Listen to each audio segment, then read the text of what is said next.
right, thank you for joining us, everyone, this evening. Has this meeting been properly noticed? It has been posted and noticed according to law.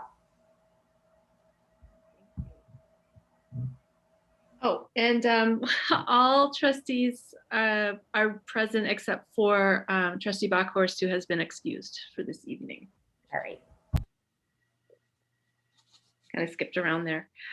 So that brings us to item 4, which is special order of business. And just for those, we have a special proclamation that we're going to hear under citizens to be heard. And so I just want everyone to know that it looks like we have a lot of items before we get there, but a lot of them are on consent agendas, so it should move somewhat quickly.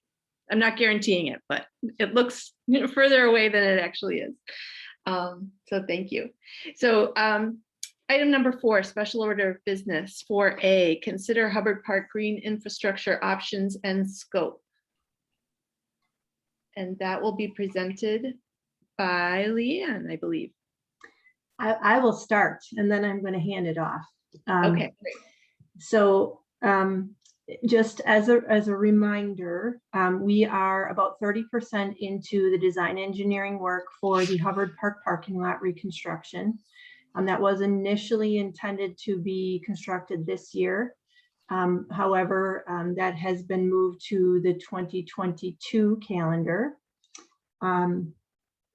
As I mentioned, we're at about 30% plans.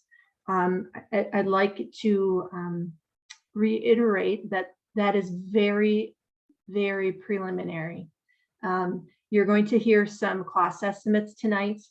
Typically, we do not share cost estimates on construction projects till we reach about the 90% level, 90–95% level for planning. But we're kind of sharing this information with you tonight to give you a bit more context into the conversation about the green infrastructure installations. You're going to hear a little bit about 2 different grant funding sources. The first of those, both are MMSD funded. One of them is a competitive award. That's the Green Infrastructure Partnership Program. Our engineering group led by SCH applied for a competitive grant and was awarded that grant for this project. The other grant source you're going to hear discussed is Green Solutions, and that should sound a bit familiar to you. That is typically how we have funded our green infrastructure installations in our most recent alley projects. That is in a pot of money that is awarded annually to each municipality based on a formula that MMSD has. So while that program is in effect at MMSD, we automatically receive funding under that program. So it's not competitive. I'm going to turn it over to Heather Stabile from SCH. She's the lead engineer, and she's going to review with you the 3 alternatives that they have identified for the parking lots construction and the green infrastructure options. With recognition that you have a lot of work on your agenda tonight, we're going to try and go through this relatively quickly and still leave as much time as we can for you to ask questions at the end. So with that, I'm going to turn it over to Heather.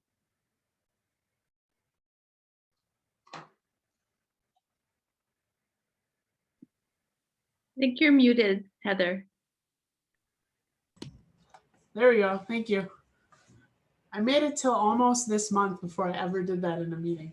All right. So can everyone see the screen, the PowerPoint?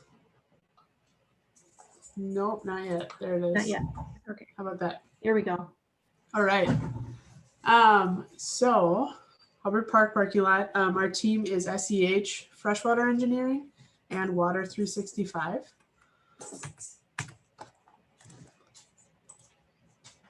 The existing conditions of Hubbard Park parking lot look like this. You can see the contours are kind of steep all the way around. That'll come into our thought process as we think about the design. You'll notice that these exterior curb lines don't really move. And the reason for that is we have very steep slopes. So we don't want to move those. They're hard to revegetate. There's challenges in maintaining that and in keeping vegetation there if we have to disturb it. The existing stormwater infrastructure, there's an inlet in the middle of the parking lot. There's two inlets and a storm sewer that runs through. Some of our design constraints were that there are steep slopes, as I mentioned. We want to match into the existing roadway to the east. We want to maintain the number of existing parking stalls. We want to maintain the existing flow patterns to minimize cut and fill. We do not want to disturb the retaining wall to the west. We want to maintain the tunnel ingress and egress slab because it's in good condition. And we want to consider the turning maneuvers of a 30-foot box truck.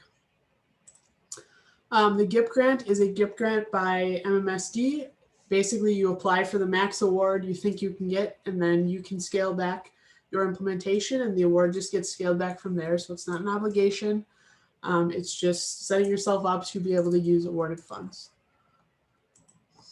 Alternative 1 is very much like the existing condition. There's angle parking. You'll notice the curb lines are almost in the exact same spot as they are currently. We did suggest a bioretention basin in the middle of the island. This design preserves the number of parking stalls, and it adds a ADA van accessible stall in addition to one other ADA stall. This has 47 parking stalls. It has one-way traffic, permeable pavers, bioretention basin, native plantings, green roof enclosure, and it preserves all the mature trees. This is the preliminary cost estimate. As Leanne said, this is very early phase design. These are just kind of best guesses at this point. And with COVID, there's been a lot of disruptions in materials and suppliers. You'll notice there's a contingency on there that's at 15%. You know, you guys might typically use 10 to 15. Over in Milwaukee County, they're using 20% right now. So there's a lot of unknowns. This is the green infrastructure. There's two calculations for green infrastructure. One is something we do that's site specific, and one is just something that MMSD uses. Basically, they say if you have so many square feet of this particular green infrastructure element, we would expect you capture this many gallons. And then from that number of gallons, that's how they decide what the GIP grant will award. Alternative 2, we considered what it would look like for perpendicular parking. However, when we go to perpendicular parking, we also need to consider two-way traffic, which in our opinion opens up the opportunity for a little bit of congestion in the parking lot because the ingress and egress are both bottlenecked at only 20 feet in width. Alternative 2 also actually has 49 parking stalls and all of the same elements. However, only 3 of the 8 mature trees are preserved because by increasing that aisle width, we lost a lot of pervious area. Here's the cost estimate for that. And you'll see a summary of these at the end. The same thing with the green infrastructure elements. The wind slam is based on the site specifically, and the MMSD stuff is just based on square footage. Alternative 3, this uses angle parking. It also includes a lot of native plantings throughout the site. We think it's probably one of the most efficient design we can get. It does have drive aisles that are 18 and 20 feet. However, with the angle parking, we kind of maintain that implied one-way traffic flow. We do lose one mature tree, and that's the calorie pear tree. But all the other mature trees should stay. Here's the cost estimate for that. And these cost estimates do not include the pedestrian refuge on the edge of Menlo, where you can see it's a little bit lighter in color than the rest of the proposed design.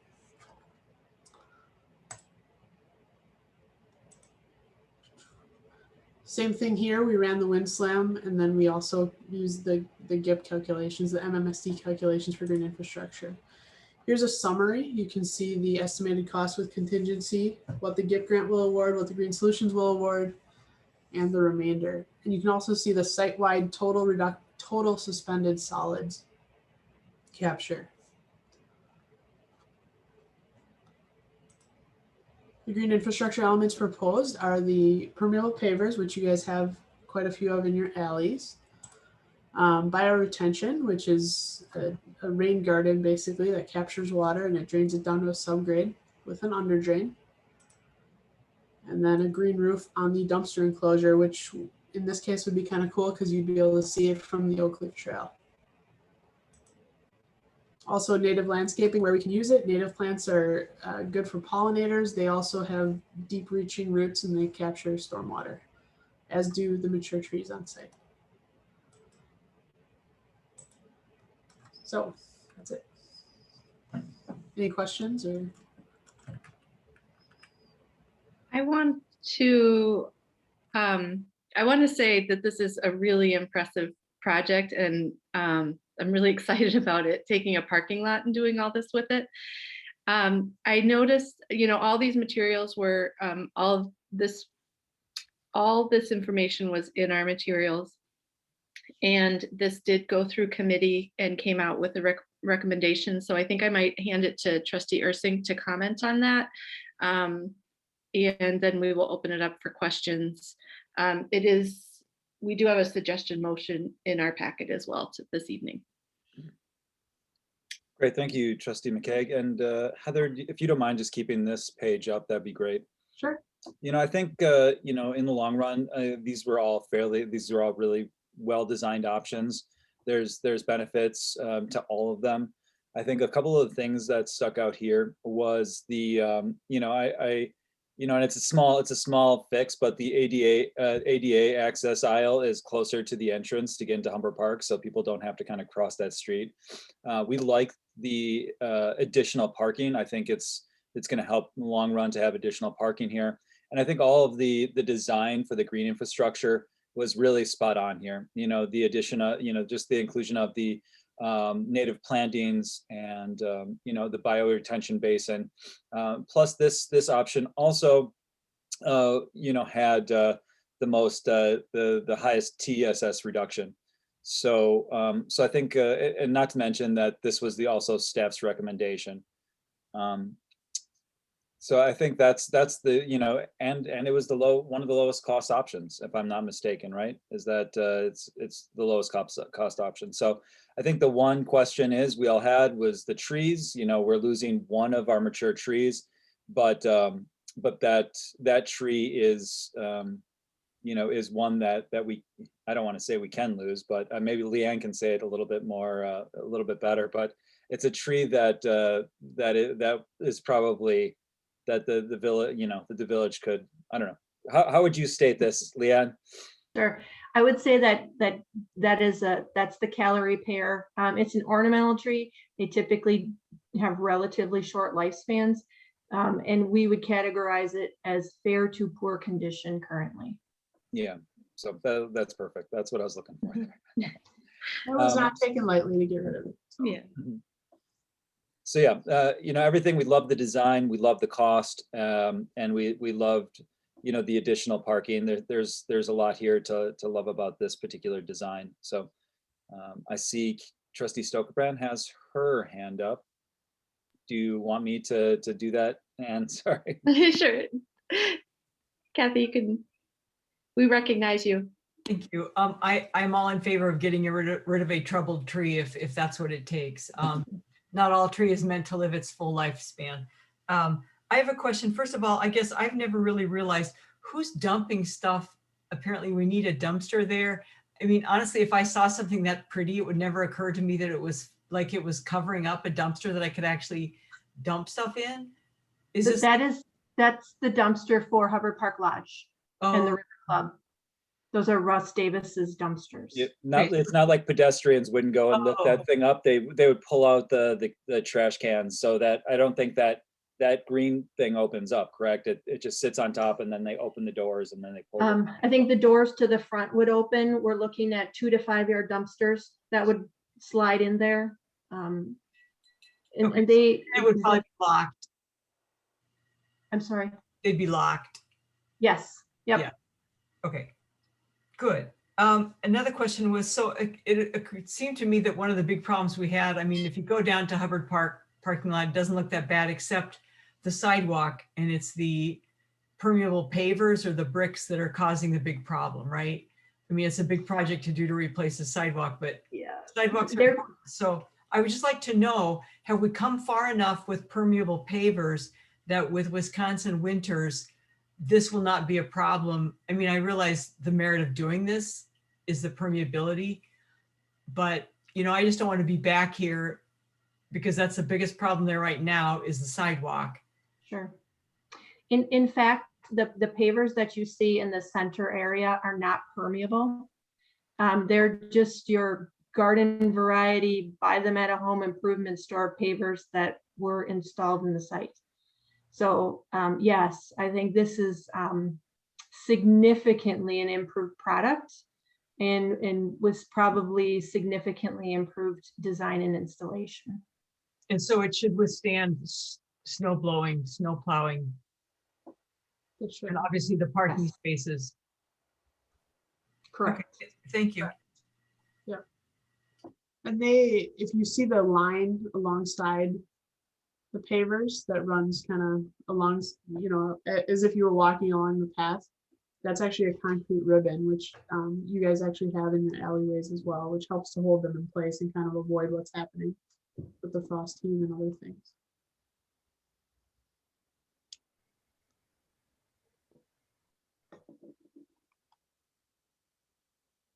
Other questions from trustees? You know, if there's none, I would love to make a motion on this. I would take that motion. So I move that Hubbard Park parking lot design alternative 3 be identified as the selected alternative and authorize staff to proceed with the final design. Is there a second? I will second. I'll second. Okay. I'll give it to trustee Baldock. Any further discussion? Trustee Stokbrand? It just occurred to me, is there a place to put garbage cans for the public? Or is that Yes. something you just add randomly later? Yeah, we will incorporate those into some of the hard surface design. So there will be probably the same amount as exists currently. And that's a separate bid, the hard, what'd you call it, hardscape? Or that, Oh, no, just we'll make sure that the design provides a hard surface for the installation of those of trash receptacles. and are there benches there now? Yes, there are benches. And will we need those, or we're not having those, or what's happening with the benches? We did not anticipate, this design doesn't, I did not direct Heather to provide a pad for benches. Okay, If that's fine. the board wishes to do so, we can do that, but that wasn't anticipated. I would think most people would not want to sit in the parking lot and they would want to sit at Hubbard Park. Thank you. I would prefer that, yeah. View's much better on the other side. Right. Are there other questions from trustees? If not, are there any members of the public who would like to be heard on this item tonight? Yes, I would. My name is Deborah Blanks, and I'm new to your meetings. And I just want to mention one thing. It sounds like you've done your total due diligence on this project, but oftentimes, and I noticed on your agenda, there's a lot of information and items dealing with racial equity. And one area where sometimes racial equity is overlooked is the idea of how you engage in your purchasing. One of the things I saw mentioned on one of the screens is I think the flowers and things that you are going to purchase, you recognize one roof or one organization that has previously supplied flowers to several reputable organizations. I would just encourage you not to do a single source and just go directly to that one organization, but try to identify other organizations, specifically organizations of color that might be able to provide that. I'm not saying they have to get the bid, but I think if you're really about racial equity, that should include and can include your purchasing processes. So can you find reputable organizations of color that can provide the flowers and things that you're looking for, and extend that past just flowers? But this is an opportunity for Shorewood in your focus on racial equity to make sure you're including those opportunities in the purchasing process. Thank you very much, Ms. Blanks. You're welcome. Would you mind stating your address for the record? I live in Eastwood Condo Association, 3838 North Oakland Avenue, Unit 171. Thank you very much. You're welcome. Point of clarification, per Ms. Blank's comments, when this does go out to bid, we do have a purchasing policy, but I don't know that it would apply singly to any of these items. Correct. This would be considered public construction, so it would be bid according to state statute, which is a closed bid.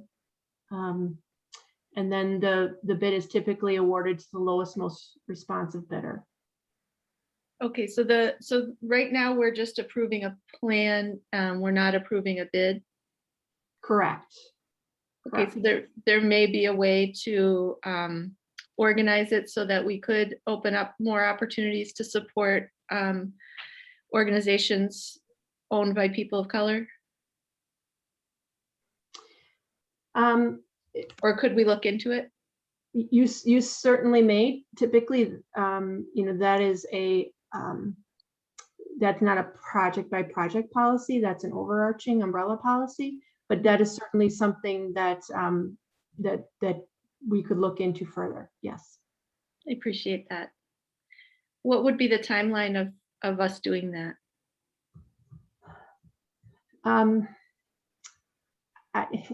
This is not my area of expertise.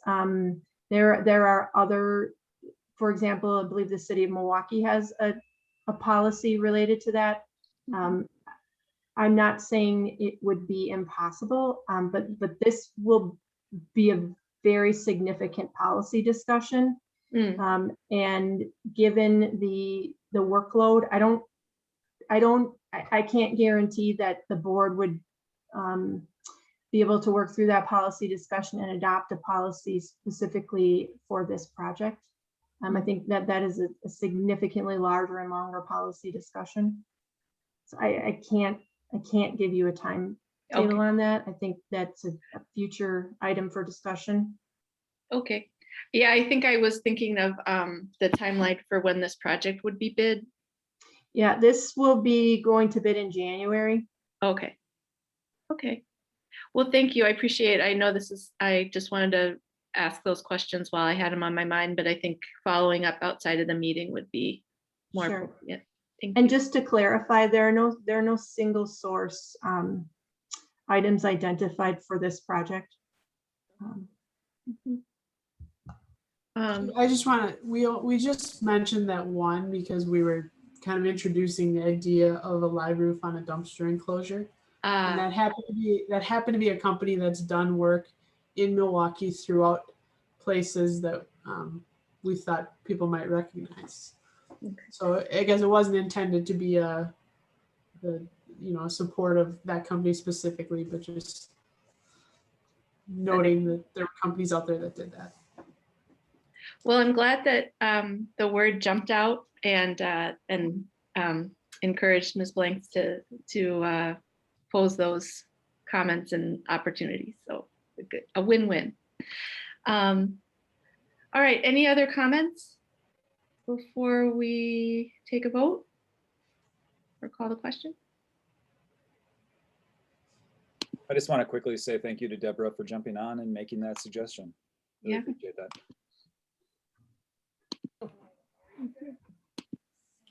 Okay, seeing no further hands raised or unmuting, let's take a vote. Should we do a roll call vote?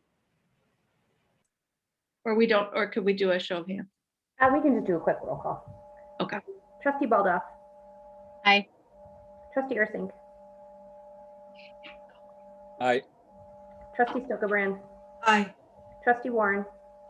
Aye. Trustee Arndorfer. Aye. President McKay. Aye. Motion passes 6-0. Great, thank you. Great. The next item on our agenda is 4B, Equity, Diversity, and Inclusion, update on Public Safety Committee progress on police organizational study. I'm going to hand that over to Trustee Warren. Well, thank you, President McKay, and thank you for the opportunity to provide this update. I view this update as, this is the first one of these, so pardon me if we're still trying to figure out exactly what to do with it. I'm going to provide a lot of information just to make sure that the board and people on the call, residents on the call, are apprised of what's happening at the Public Safety Committee level. So first of all, I think I'd be remiss if I didn't begin by thanking all the community members who have provided feedback, including organizations like the Police Accountability Committee. That feedback's been invaluable throughout the process, and we really appreciate it as we move the ball forward on this. During my update here, I want to provide also kind of as a caveat going in, during this update, I want to provide high-level clarity. But please feel free to follow up with me or staff as there are more detailed questions. I know this isn't really something that's agendaed for a large kind of overarching discussion. Those decisions will flow up to the board level, but I want to make sure that people feel as though they know where to direct questions to. First of all, the meeting cadence. We've essentially roughly every other board meeting, we have a Public Safety Committee meeting. And I think that's really good to keep the ball rolling on implementation of the study. I think that it's really important to kind of establish a regular cadence, and it triggers accountability, it triggers progress. And God knows we want to move through this as quickly as we can. I realize that there are other things that the village needs time for, but I feel like we've established a very good meeting cadence. And I also think it's necessary for us to have an active role in this. Both the Public Safety Committee and the village board. I mean, our job here is to make sure that we define policy, that we give direction to chief member on what to implement and how to implement it. So we are really at the Public Safety Committee level and at the board level, really driving the implementation of the police organizational study. And that said, any kind of policy feedback, I want to make sure that people who are on the call and my fellow trustees, that should come to the Public Safety Committee and let us know, because we are the ones kind of in charge of driving that direction around how we implement the police organization study. So with that, with that kind of intro, I wanted to just give a highlights around our implementation and where we are, because I think that's a really important thing to share with the board and share with the greater public. Right now, to put a number on it, 45 of the 70 items, the recommendation items within the organization study are completed or ongoing towards completion. In addition to that, there's been additional training on de-escalation and racial intelligence training for leaders in the police department. Finally, I'd be remiss if I didn't mention that Chief Nimmer has made a commitment to diversify the department. He made that 5 years ago when he started, and he continues along that commitment. So I also wanted to kind of talk about some of the things that we've done to implement the police organization study. First off, there's been several community engagement changes implemented. That was one of the recommendations of the study. Coffee with a cop, stops at block parties, walk and talks, ride-alongs, also smaller things like the recommendation to continue assisting with lockouts in order to foster a positive interaction with the police department. I think I read in the memo, there's been 90 hours of community engagement thus far this year. Secondly, and I think that anyone who sat in on the meetings would attest to this, we've had a lot of continuing discussions around format and availability of data. There's been several implementations of more data. For instance, the traffic stop data collection from the current provider has been uploaded and made available in the reports. But as we've discussed, and I think that everyone involved, is recognizing, there's some technical limitations to our data. We use a shared system with other municipalities. So at the end of the day, the village board needs to kind of come together and figure out whether upgrade or change our data management platform. And I think that's a conversation we're going to have going later on into the year. We just need to figure out what we want to do in order to get through some of those data limitations that we've heard about, we've heard concerns about. Other things, the committee is, and this is what we're in the middle of right now. We're discussing the complaint form and process. Now, previously, the process was, you fill out a paper complaint form and you turn it into the department. Well, we need to bring that current. We need to make that modern. We need to make that more accessible. So what we're doing is, obviously the first thing is to offer it online, and then to kind of change the substance of the form itself to make it more accessible, to make people realize they don't have to supply every bit of information on the form. They can submit complaints anonymously. Also making sure that we're logging all formal and informal complaints. And finally, making sure that people don't need to, in addition to submitting complaints online, be able to submit complaints, the village center, places like that. Give people other options and other avenues by which to submit complaints. A couple other things, not small things, but a couple other, notes I wanted to make. There have been organizational changes that we've approved as part of the organizational study. And another discussion we're going to have going down the line as we move through this process is the traffic enforcement strategy. Finally, kind of another related piece to this is I moved in items for future consideration to have a committee of the whole meeting, which is a committee of all the trustees, to discuss the village board role with respect to the police commission. And we're still really shaping that out. We're working with an attorney to figure out what that looks like, what the parameters are. So there's more to come for that. I believe, and again, I defer to village staff on this point, that's been scheduled for the first meeting in August when that discussion will take place during the committee of the whole. So that's the update from the org study. We've made a lot of progress. We're moving as quickly as we're trying to move very quickly through this as quickly as we can, given kind of the meeting cadence. But there's a lot more things to do and a lot more opportunities to get input. And I wanted to underscore, it's vitally important that we get community feedback in this process, and the community feedback we've received throughout has been utterly invaluable. So I look forward to continuing to work through this. And with that, I will turn it back over to President McKay. Thank you, Trustee Warren. So yes, as Trustee Warren mentioned, we're not agendaed for discussion. It's a report out and report connecting place. That said, if there are any questions that you want follow up, we can capture them here or via email afterwards through staff.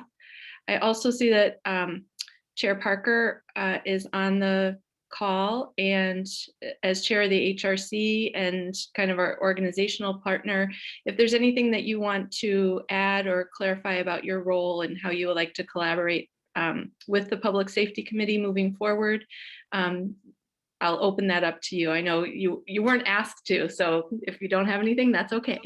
Oh, absolutely. I would love to. I do know that there have been members. I don't want to put anyone out there, but I've seen some of the members at the last HRC meeting, and I'm really grateful for the efforts that they've put forth, and just in efforts towards data collection and making sure that there's transparency. So that's really been a big deal as far as being able to collaborate and create an inclusive community. So thank you for that. And then the ongoing efforts in terms of just the relationships and the relationship building. Since 2018, we've worked really hard in just trying to move forward. So I'm grateful that there are citizens of the community who are still committed to this effort, and thank you all. Did I miss anything, President McKay? All right, well, thank you so much. Thank you. Okay, any questions from the board? Oh, I did want to say one thing. Thank you for our trustee liaison.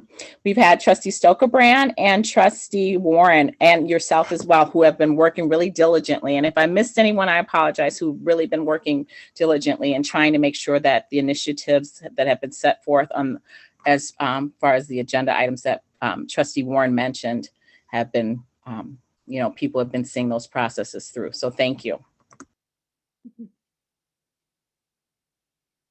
Well, I know it's an ongoing process improvement experience, trying to bring all these pieces together and leverage these all the talent and resources and perspective that we have to move forward. So, appreciated. All right, thank you, Trustee Warren. You had the hard job of going first with our EDI report out, and thank you very much. You did a great job. Thank you. I think moving on to item 4C, consider approval of Village of Shorewood storm sewer repair on Lakeshore Bluff at 4480 North Lake Drive, change order number 3, retaining wall reinforcement. This was added on Friday and uploaded as an amended packet. So I hope everybody's looking at the right file on your computer.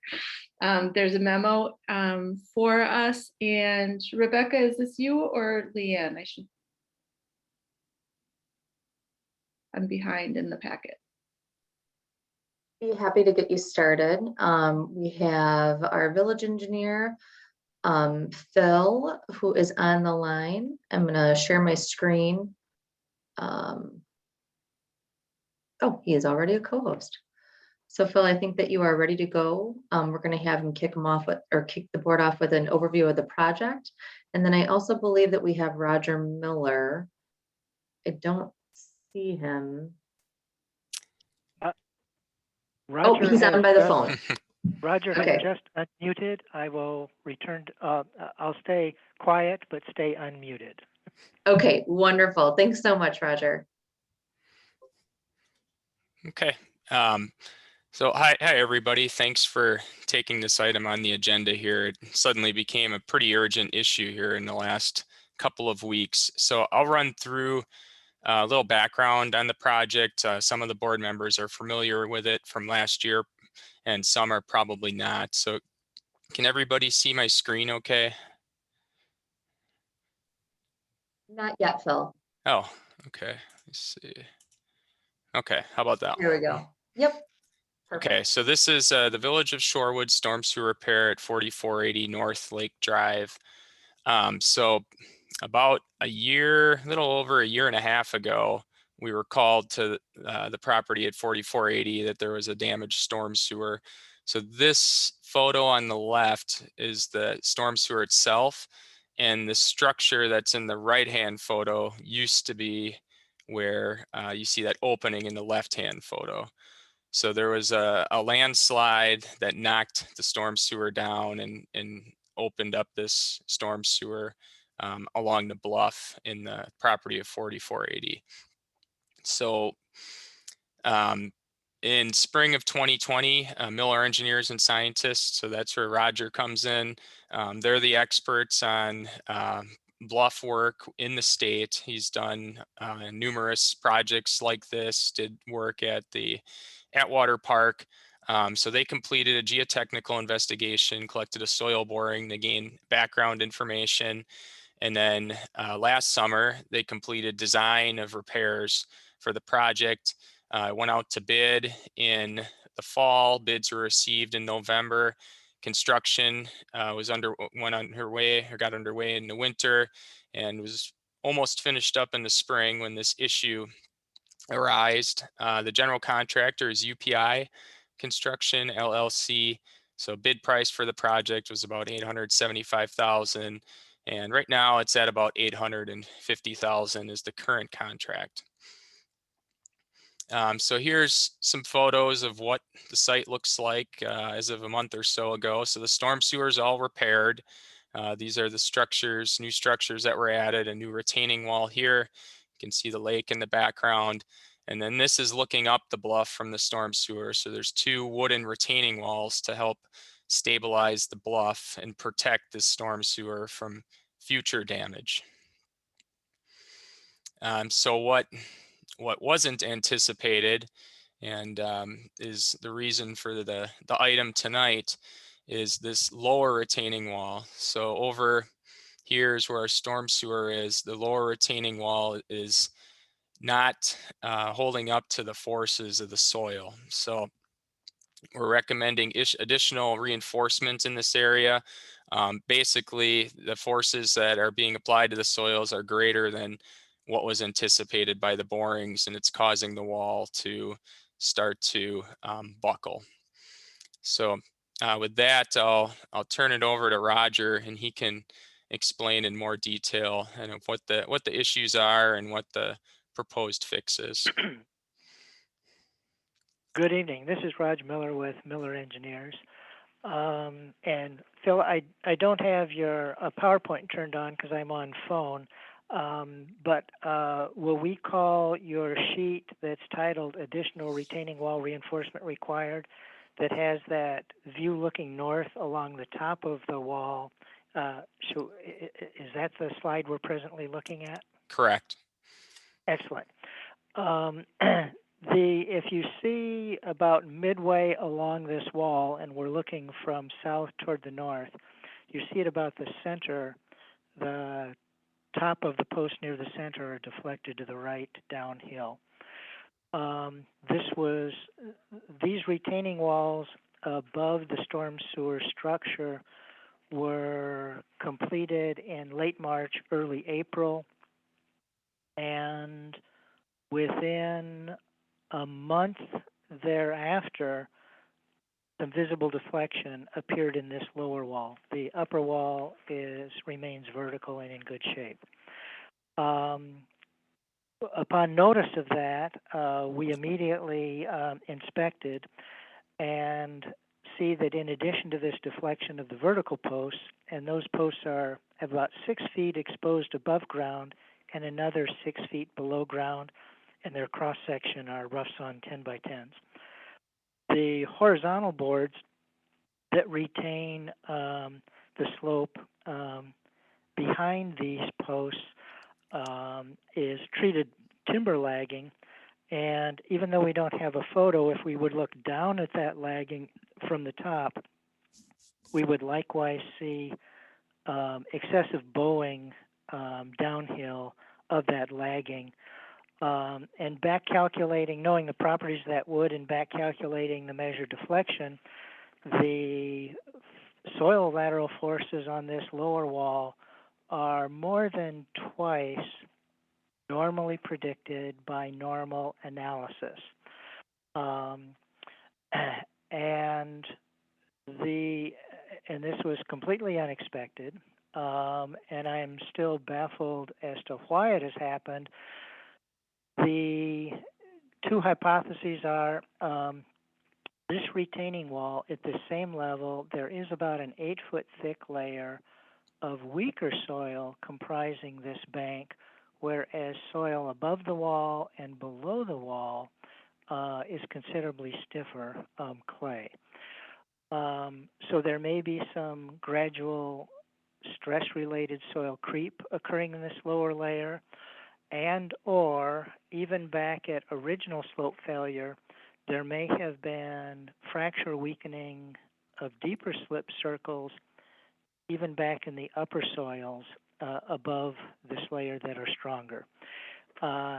Either way, Phil and I immediately got our heads together. First idea was, well, should we quickly remove soil behind the wall? Now, immediately behind the wall, the backfill consists of coarse, angular, 3/4-inch crushed stone. But over the top foot or two above that, immediately behind the wall, is covered with topsoil. And then to the left or behind that in the photo is actually cut bank back into the clay slope. The reason failure of that is we see is now occurring is so surprising is during construction, we had much steeper cut banks for a number of months that held stable. And that was reassuring that what we anticipated by design was conservative.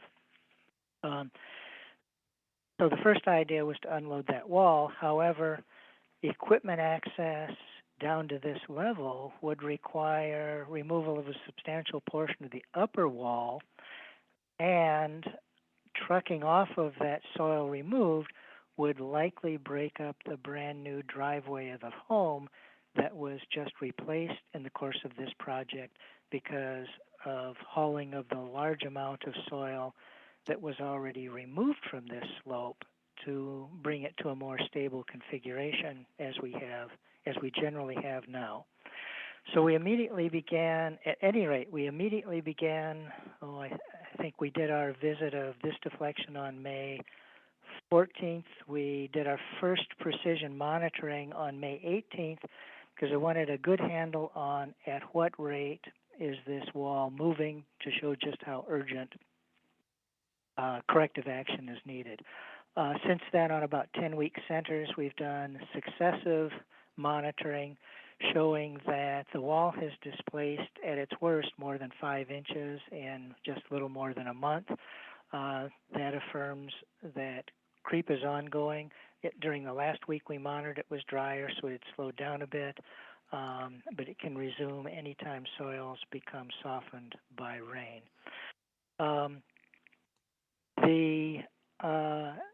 So the alternative to removing soil weight behind the wall is to strengthen the wall by, if we'd go to the next slide, number 6.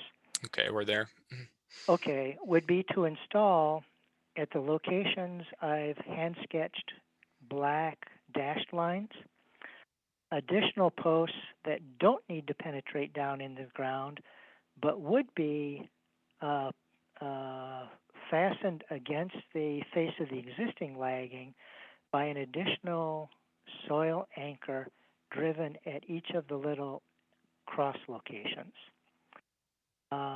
Now, you can just barely see in the photo in the existing posts at about the same level of those black crosses are the existing ends of the existing earth anchors, which were all driven 16 to 20 feet back into firm soils of the slope. And the same thing would be done of the additional reinforcing. This would bring the total lateral restraint or strength of this wall to about 4 times of the present. Through UPI and their subcontractor Western and the subcontractor Midwest was the firm that installed the original soil anchors, and they have provided a cost estimate to install these additional anchors.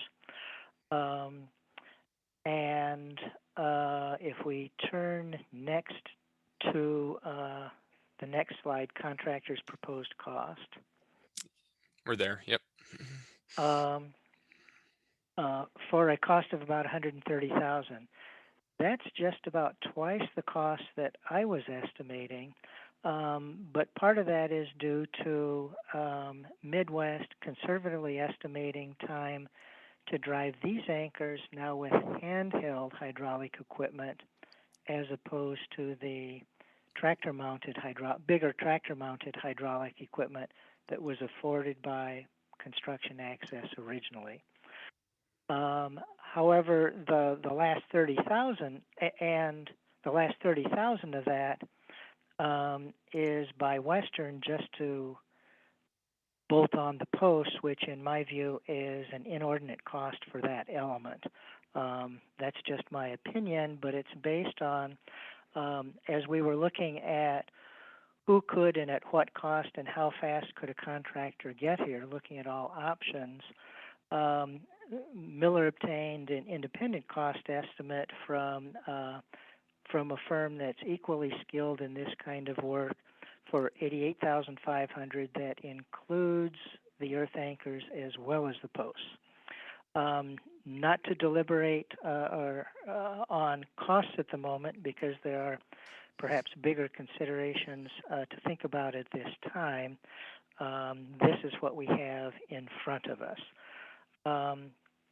For Midwest to, under the existing contract, perform under a work directive and therefore change order to install these anchors. As soon as they got notification, they would order the anchors.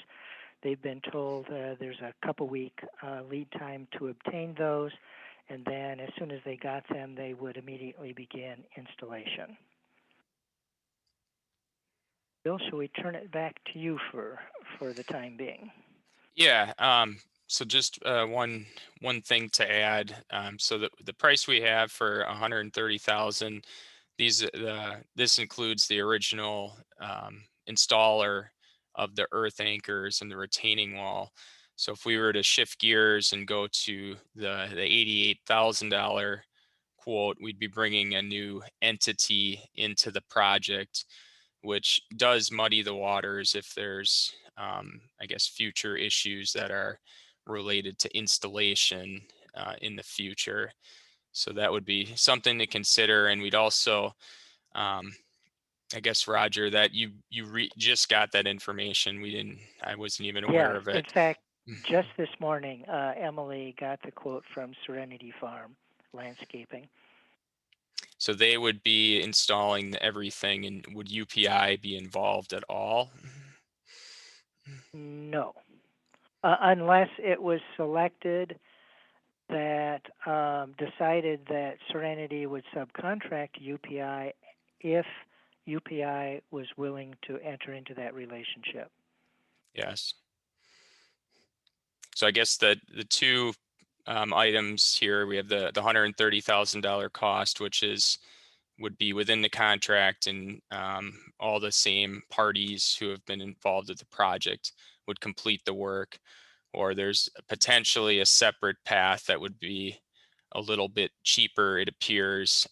We have not talked to the general contractor to see if they would be willing to hire Serenity Farms to complete the work. So that would be, I think at a minimum, we would want the general contractor to hire them. So it's still, everything is under the general contractor's umbrella. And like I said, this is an urgent issue, so we wanted to bring it up and get it in front of everyone as soon as possible. And on the side, Roger was trying to get quotes, and the contractors were not being, it wasn't as urgent to them as it is to us. So that's why I apologize for kind of having late information here that everyone wasn't aware of. And virtually all construction contractors of all trades are unusually busy these days. So even getting their attention is a distraction from their ongoing work.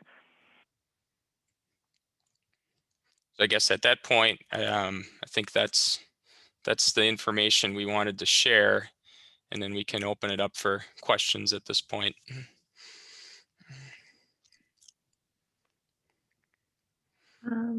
Thank you very much.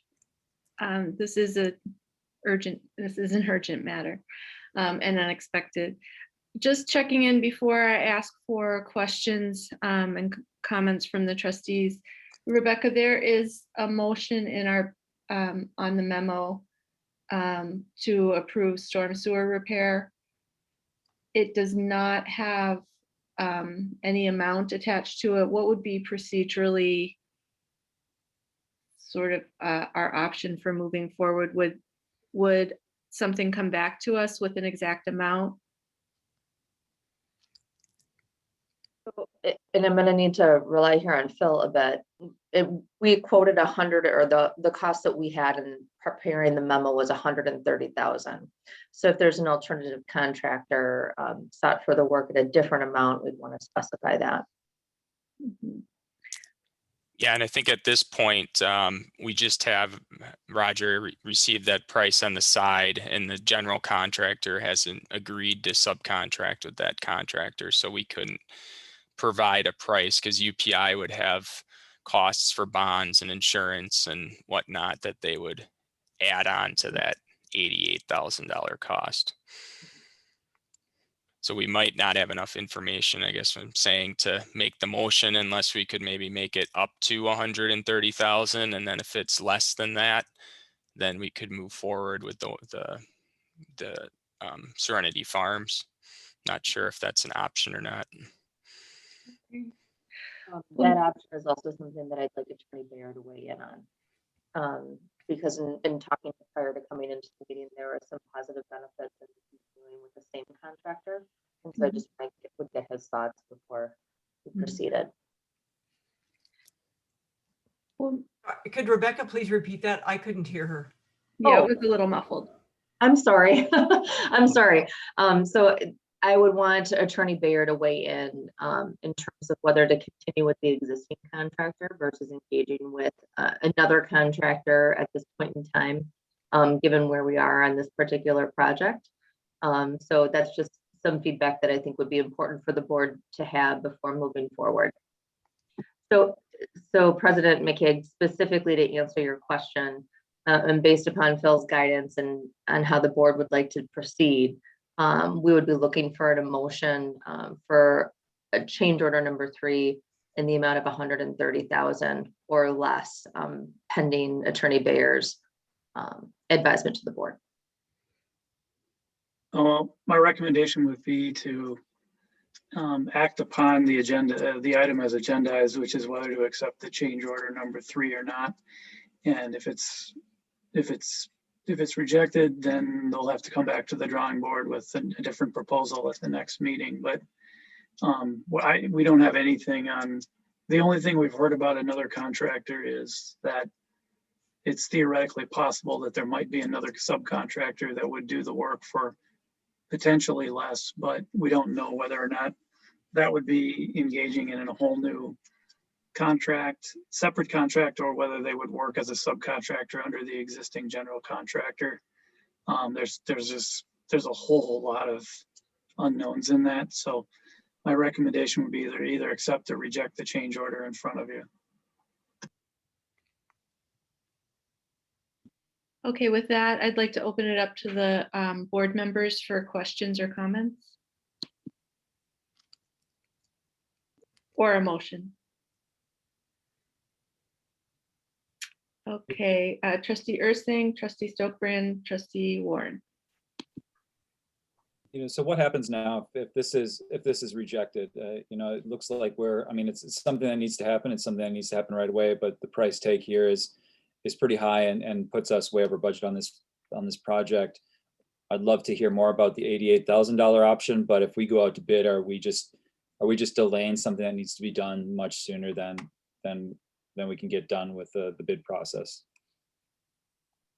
This is Roger. In answering that very important question, and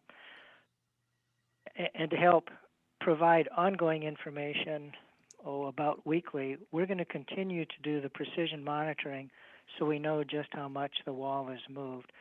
So the risk in delaying whatever amount of time that would cause the wall to deflect excessively so that the current wall would be destroyed and have to be replaced or couldn't be repaired, there is that substantial risk of unknown timing and unknown cost and quantity that we're up against.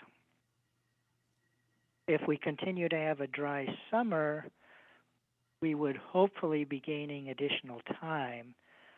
Of course, none of us can predict that any better than the weatherman.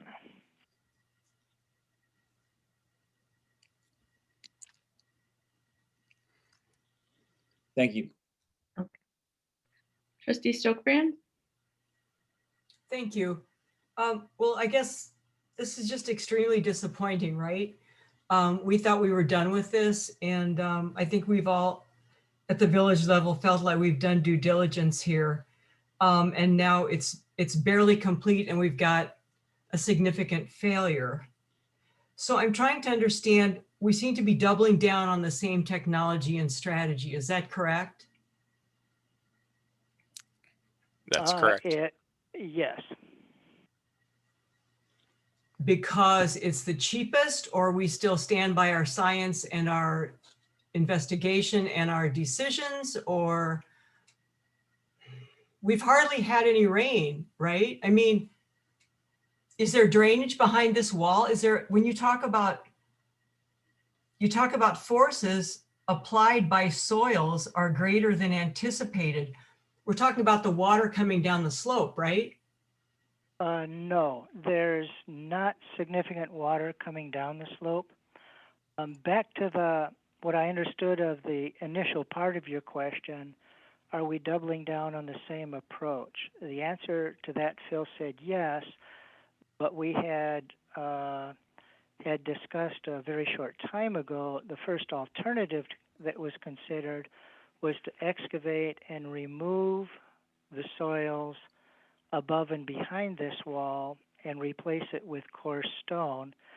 And that would require, and the heavy equipment access that would be required for that would necessitate removing a substantial portion of the upper wall to gain access, and then a fairly large amount of soil excavation on the slope, which has already been cut back by removal of large amounts of soil on the slope and hauling that off site, with that truck traffic likely then breaking up the new driveway that was provided to the owner, because as anticipated, all the haul trucks that hauled off all the soil that's already been removed from this slope to cut it back substantially broke up the existing driveway as anticipated. So there is that other technical approach, but I would not expect it. I would expect that to be of greater cost, but we have not yet requested a cost estimate for that for the reasons we've discussed. So you think the other method is to cut back more soil, and that would, because it's the wrong kind of soil? Well, it would be as we mentioned before, the bank is largely comprised of stiff to very stiff clay. But there's a soil layer of about 8 foot thickness that coincides with the elevation of this lower retaining wall that is lower strength. And the slope stability analysis that we conducted back in winter and issued a report on, using the measured soil strengths based on the soil boring and cutting back the slope and retaining it in this configuration, provided a safety factor of 2 to 1, which is higher than normal for this kind of slope using the short-term strength factors. And during excavation, it stood with large vertical slopes, showing that analysis was valid.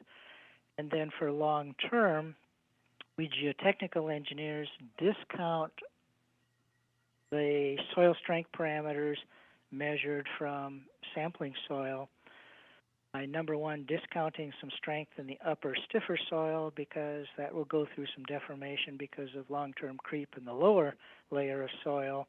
And that normal discounting per standard procedures provided a safety factor of 1.5. And everywhere else, the slope is performing as expected in that manner.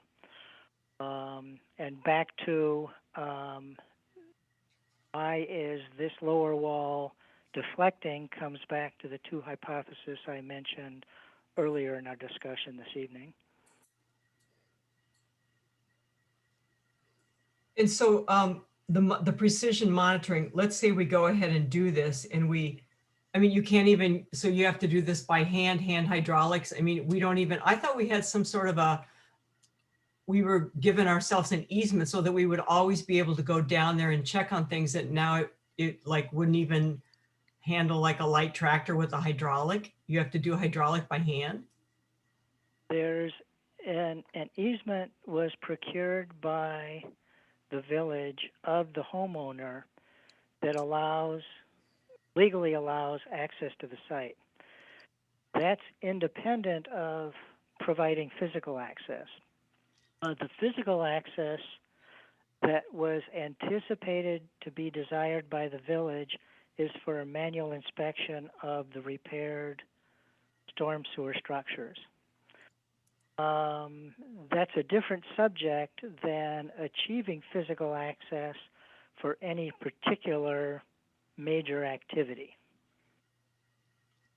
We So did have, if I can jump in quick. So one of the first options we showed was where there would be permanent vehicle access, and the homeowner quickly said that's not something that they will accept because it cut into their yard significantly and would have drastically changed the shape of their backyard. So that we had to come up with, there is an option to get back there with large equipment, but it requires removal of the existing retaining wall, removal of soil. It was intended for, 40, 50 years from now, when the wall might starting to be reached the end of its useful life for access at that point, not, routine access. okay, so I guess my question then becomes,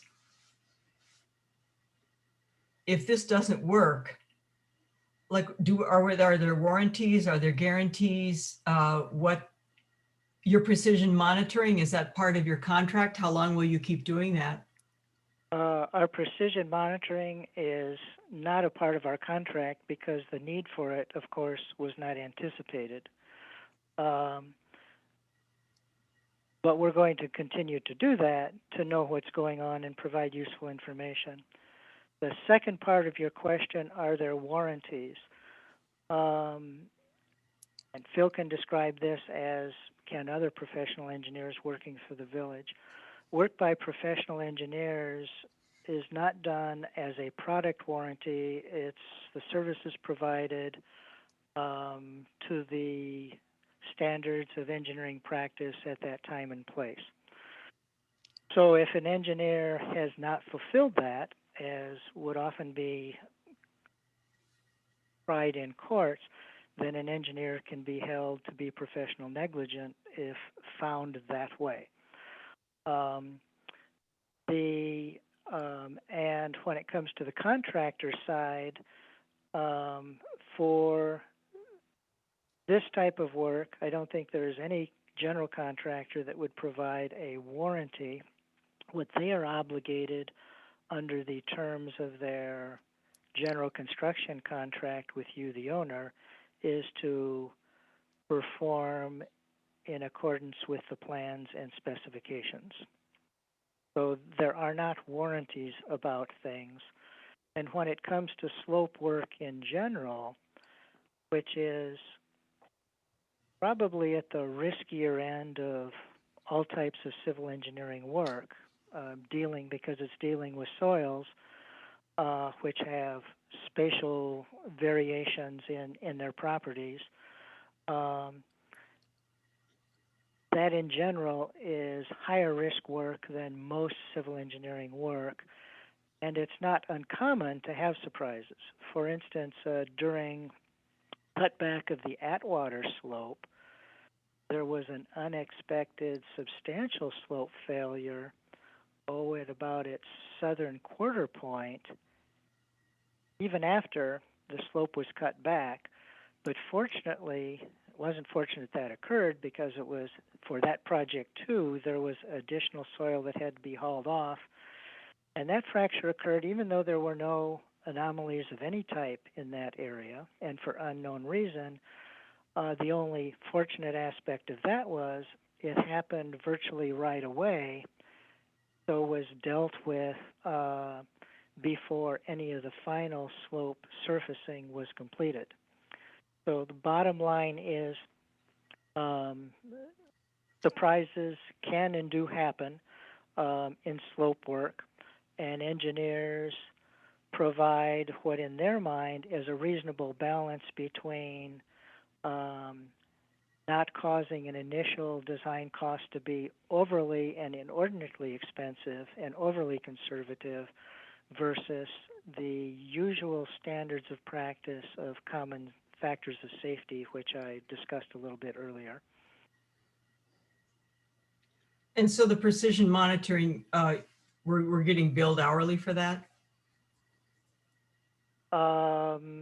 We are accumulating that time, but you may choose to make that an issue of contention. It doesn't take much time. Emily, our geologic engineer that's worked with me on this project, lives in Mequon, so it doesn't take her much time each time she does the measurements. Okay, and so working with this general contractor, if we want to go with Serenity, we'd have to work with UPI and hope that they're willing to go along with it. Is that, how does this work? Correct. We would provide, I guess we would provide the quote that Serenity has provided to Miller to UPI and ask UPI if they'd be willing to hire them as a subcontractor under the current construction contract. And then that would be a less messy situation than if the village were just gonna contract directly with Serenity, which I wouldn't recommend doing that. And so how did we come up with Serenity? They're a firm, there's about 3 firms in addition to Western that we've worked with that have installed designs on slopes very similar to this. 2 of them are overbooked and way too busy to even consider it. Serenity Farm, although is busy, was willing to provide this quote for the work. And they've installed probably 3 or 4 of these types of things under my design. I think they've done it under other designs. The first one they did with me, I think, was a 1988 project. And so it's fair to say that you sought them out and they come highly recommended by you, right? Or no? Well, we immediately called the several firms that we know are skilled in this, and several were too busy to respond, and Serenity did respond, and they are experienced and capable in this type of work. Thank you.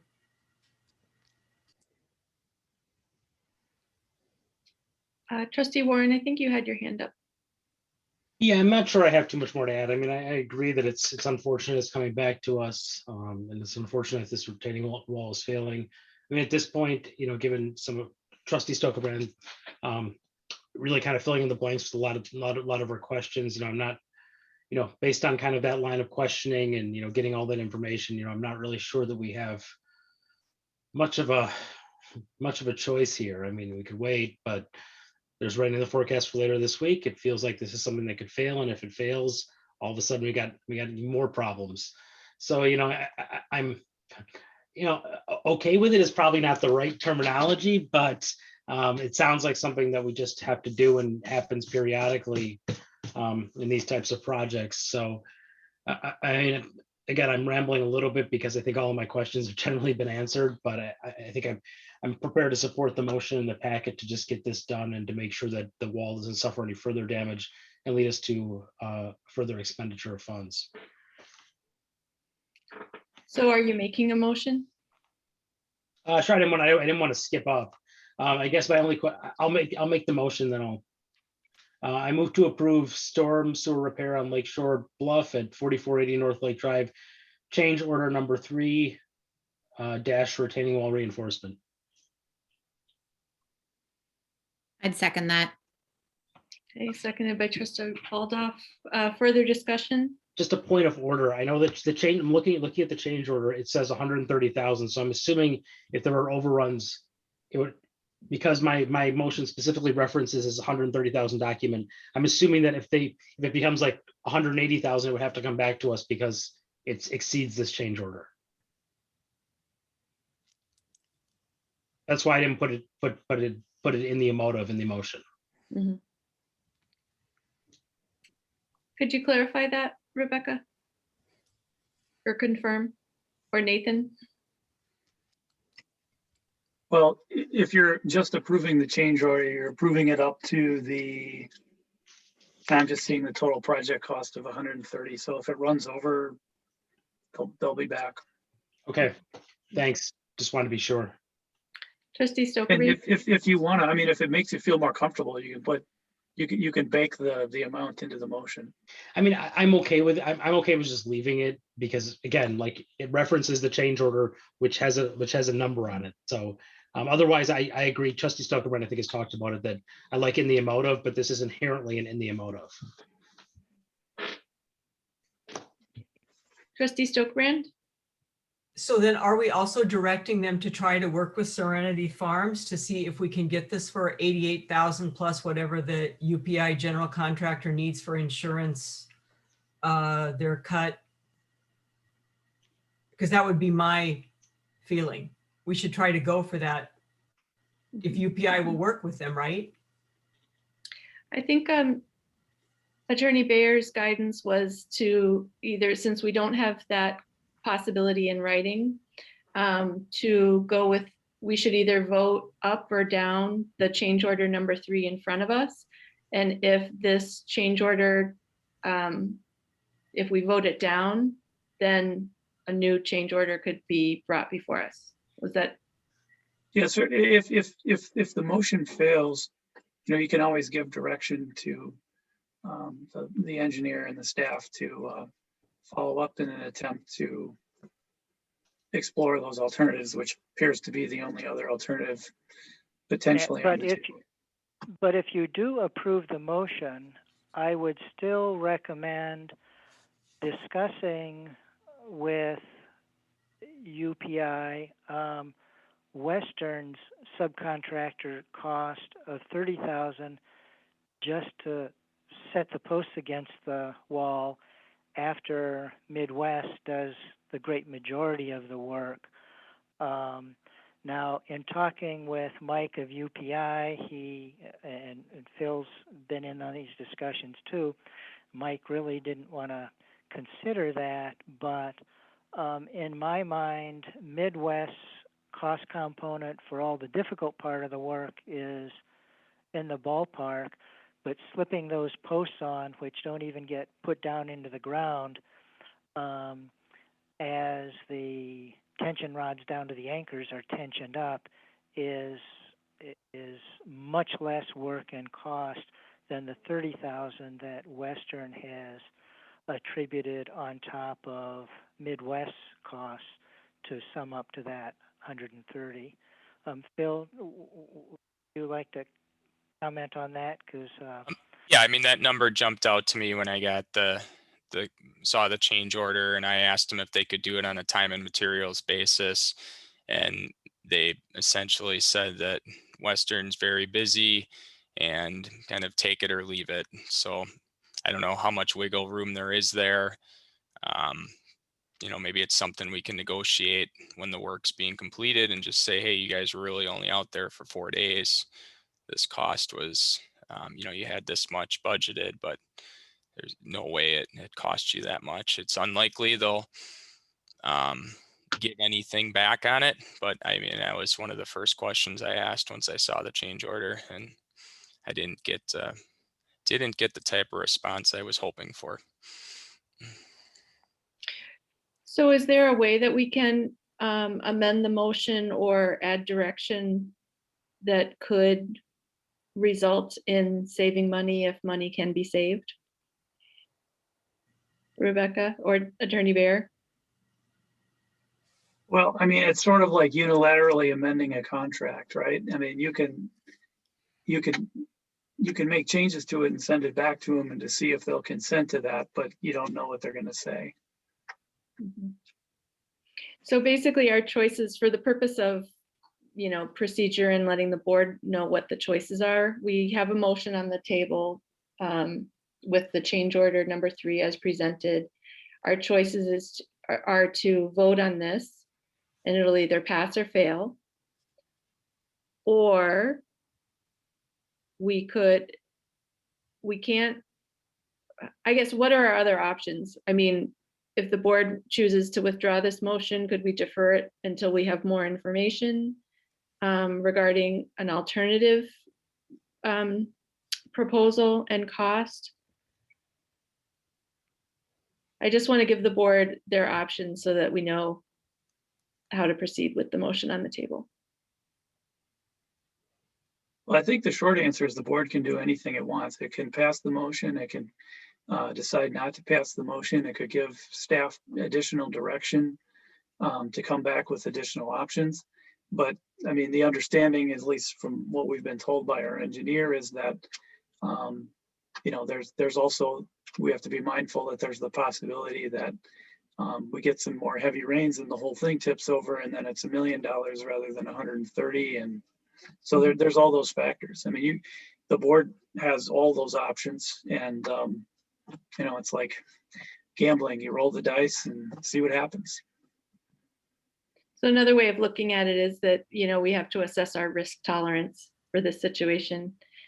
And remembering the, you know, the washout of the other bluff, I can assess mine. Trustee Baldar?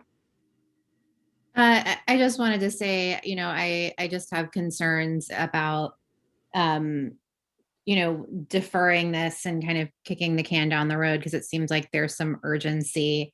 I would also, you know, knowing what I know anecdotally about construction timelines and availability, I would have a lot of concern that if we wait, you know, to a couple weeks or a month, depending on when this is back before the board, are we going to be in a situation where we don't have someone available to do the work?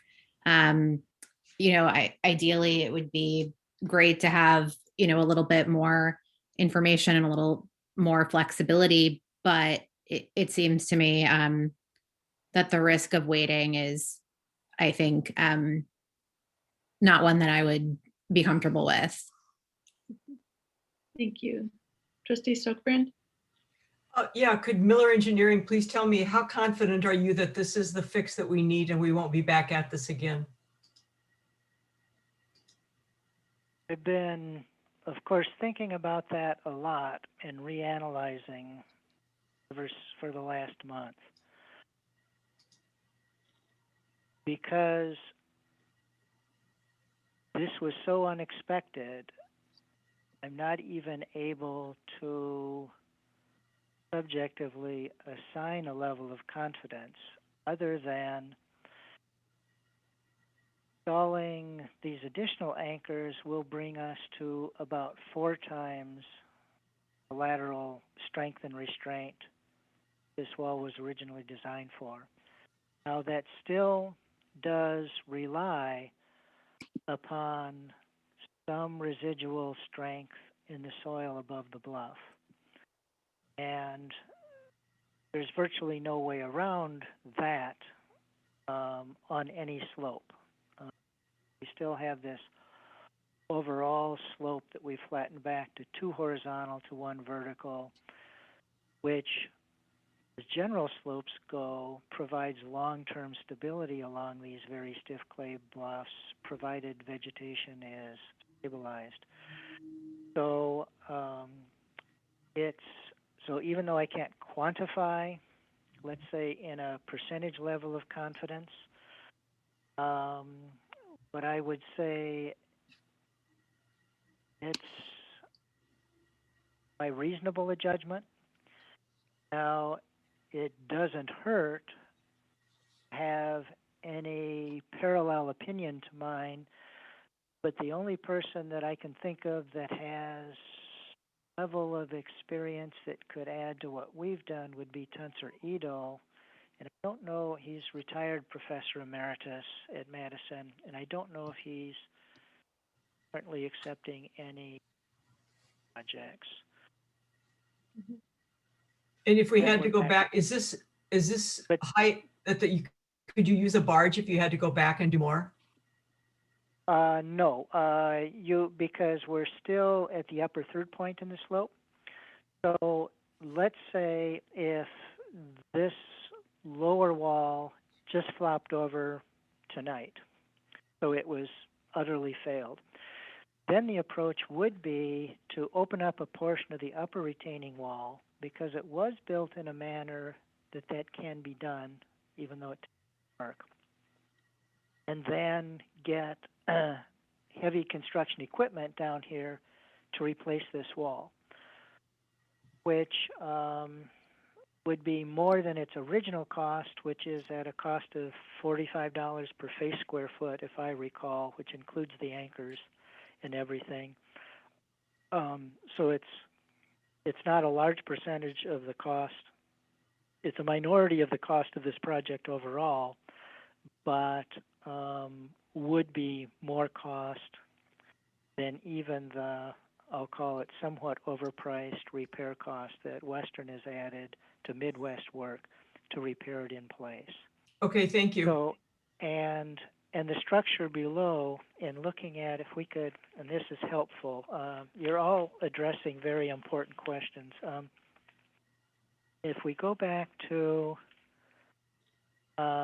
Phil's PowerPoint plate number 3, the photo at the left, being looking down at the slope at the repaired storm sewer, that bit of top of concrete that we see closest to us to the left of the upper manhole, that's a reinforced concrete tied back retaining wall with earth anchors in itself.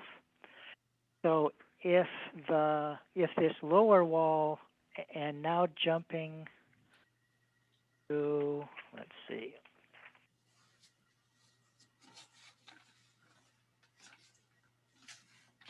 photo of our,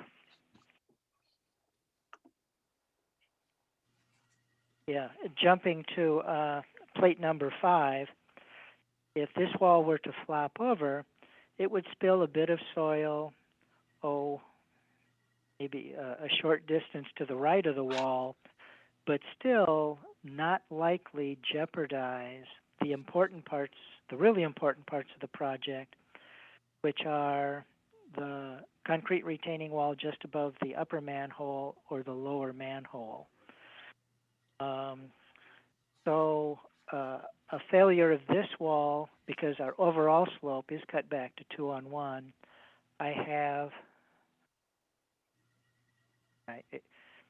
and accept that people are concerned about my estimates of confidence because of this, but having cut back this overall slope to 2-on-1, whereas it was previously very much steeper, gives us as high a confidence as I think any engineer would have that we're at a stable slope overall, and that a failure of this lower wall is somewhat localized to that wall and the soils above it, but still below the upper wall.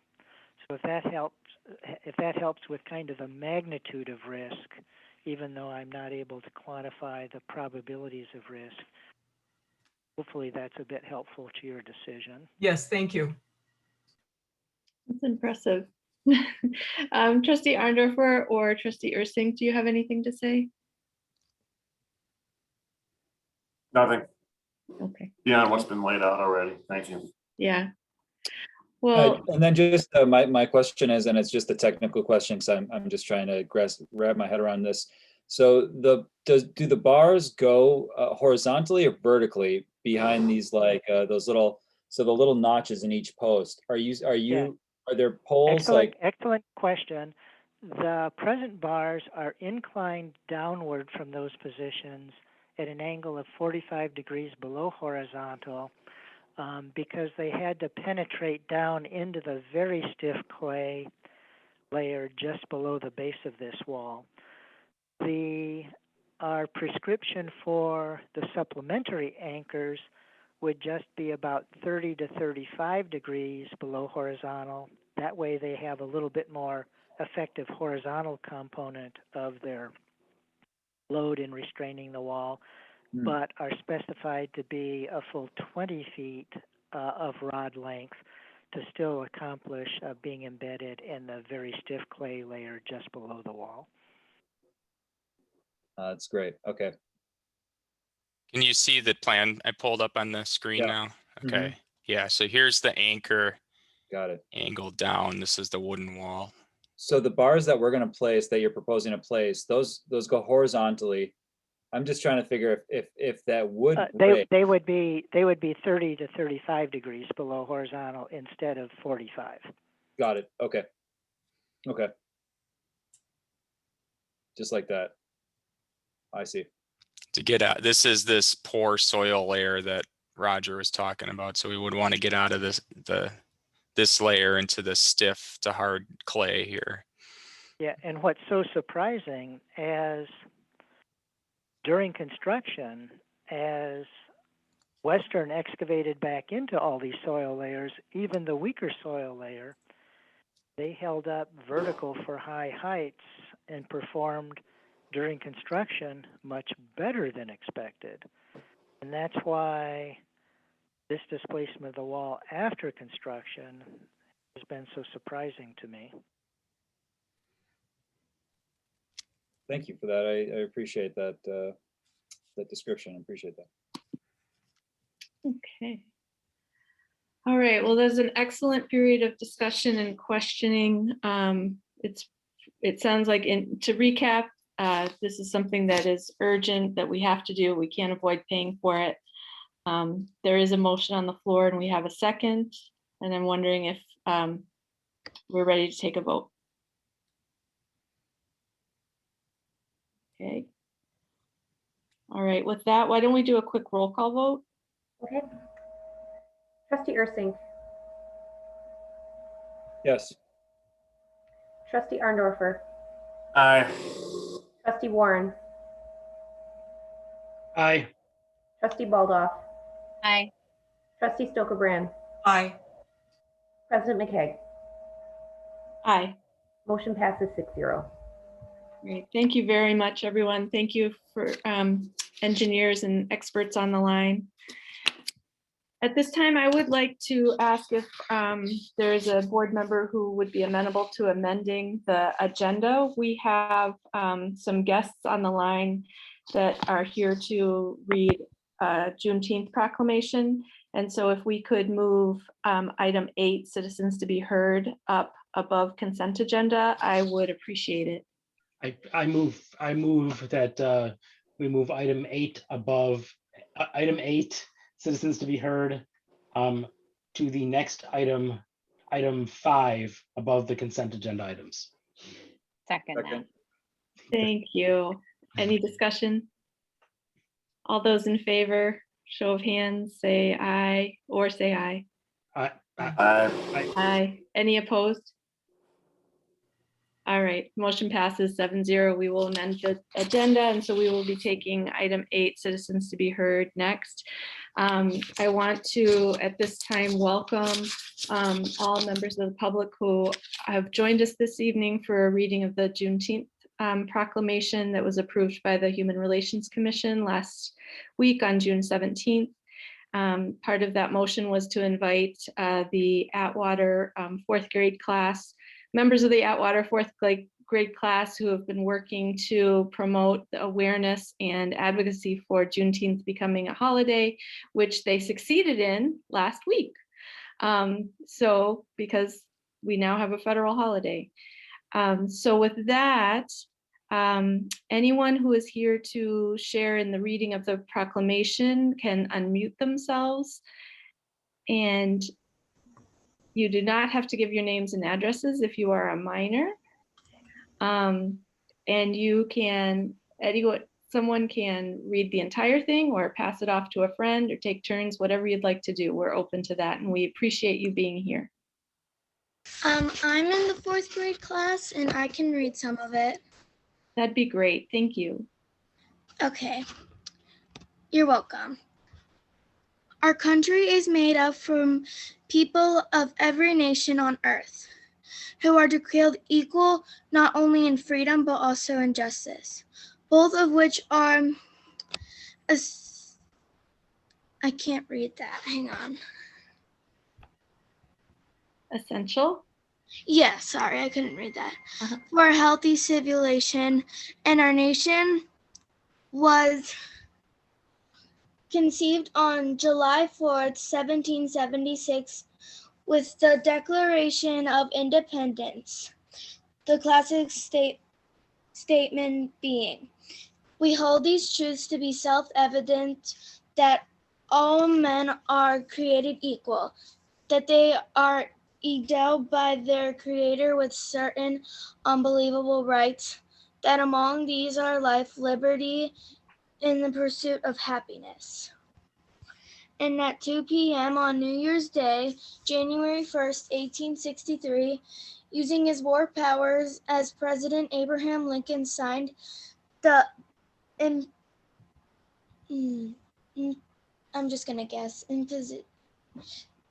Emancipation Proclamation, providing that all persons held as slaves within any state or denied part of state shall be thenceforth and forever free. And President Lincoln believed slavery in violation of the principles of Declaration of Independence, and that is abolition represented of a new birth of freedom for the United States. In more than 2 years would pass before the news reached African Americans living in Texas.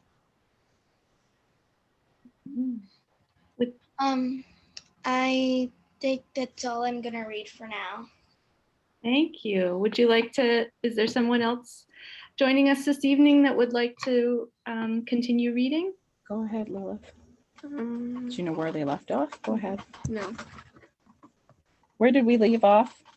Let's see, in the whereas that says June 19th, 1865, I believe. So whereas more than 2 years would pass before the news reached African Americans living in Texas, when on June 19th, 1865, Union Major General Gordon Granger and his regiment arrived in Galveston and spread the word that slavery had been abolished, and continue. The following year, the first official Juneteenth celebration took place in Texas and have continued across the United States throughout the years. And Juneteenth is the oldest nationally celebrated commemoration of the end slavery, and Juneteenth is an important opportunity to honor the principles of the Declaration of Independence and celebrate the achievements and contributions African Americans have made and continue to make in Wisconsin and across our nation.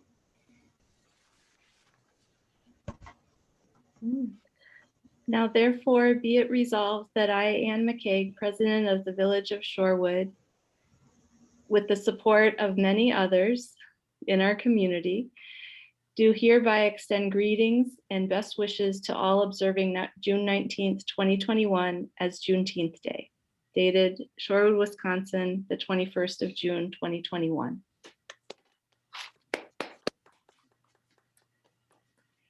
Thank you to everyone who supported us acknowledging this overlooked event in our history and joining us on this necessary work as we move forward together as a community. Thank you very much for your patience as we worked through an unexpected engineering discussion, and hopefully it will inspire many on the call to pursue engineering in their further education. Thank you. Are there any other citizens that would like to be heard this evening? These are for matters that are not on the agenda, but may be at a future time. Yep, I do have India McCann who registered to speak. India, if you're on, if you'd like to unmute yourself, please. And state your name. Good evening, everybody. I just want to clarify the issue I was going to speak about is on the agenda this evening. I sent a note to Sarah, so can I proceed with that? I would prefer to keep it with the agenda item as it is agended for later in the business meeting. Okay, so I should not make a comment right now.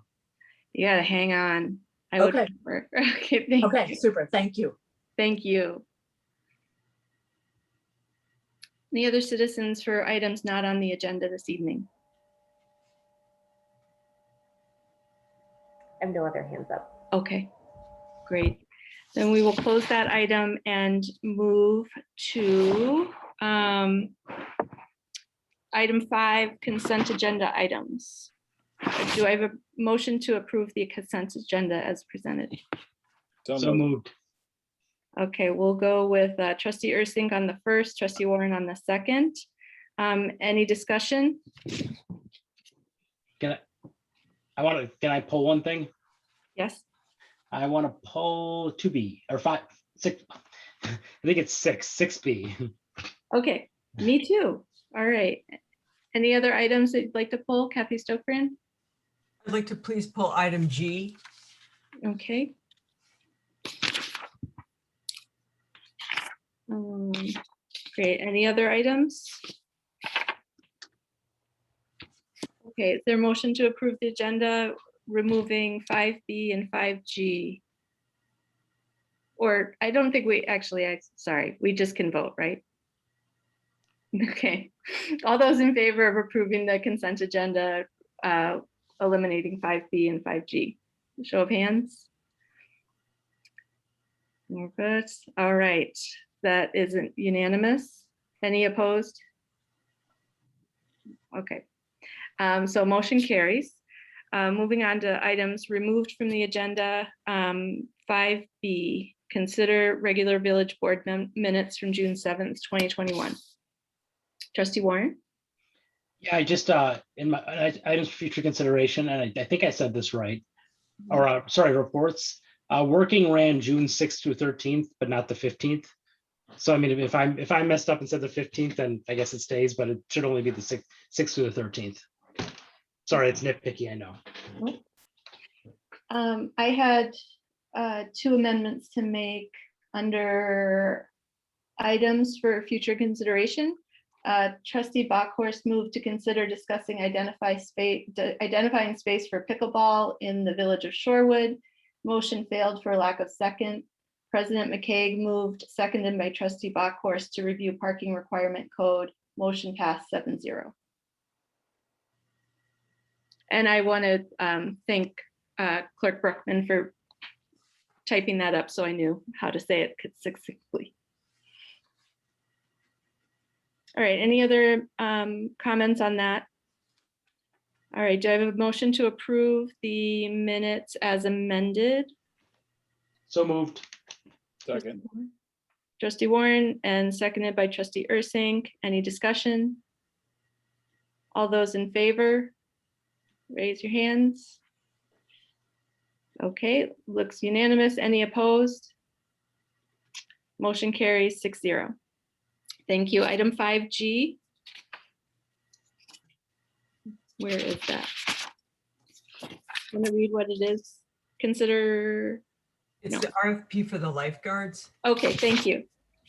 My concern was that previously the vendor that we have this last year has a constraint with the school year, but hopefully, possibly in the future they won't. And so instead of starting the lifeguard service under task 2, I believe letter A, perform coverage at Atwater Beach starting the 4th Saturday in June. I'd like to change that to the 3rd and see if we could get them to start a week sooner. Okay. So is there any discussion on that, or does that, did you talk about that in committee as far as whether anything We else did. would need to change? Okay, Yeah, we did discuss it. okay. Trustee Ursing? Yeah, just is there a cost associated with that the week earlier? I'm sure there will be. And I think it's a great idea. I support it, so I would support it. The sooner the better to getting lifeguards. You're adding a week of service, but I thought, well, it's a chance to start over with this contract. Let's see. Yeah. Yeah, I'm in support, and yeah, definitely in support of that. As long as it was discussed in committee and there aren't any other changes that, like changing this means we change something else. If that's the only one, then that's great. All right, is there a motion to approve that amended, make that change to the RFP?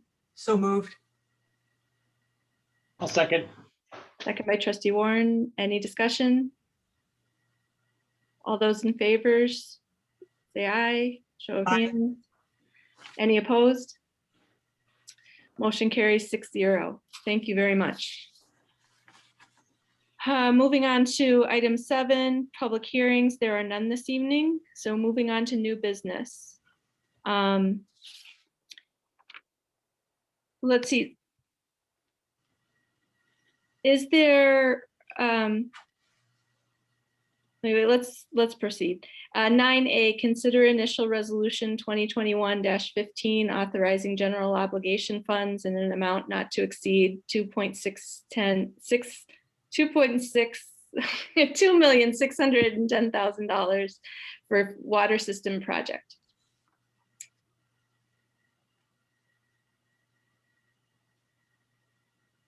Director Emmanuelson?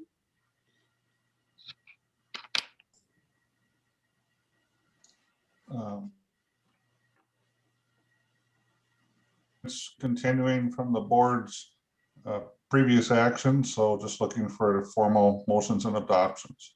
Okay. Is there a motion?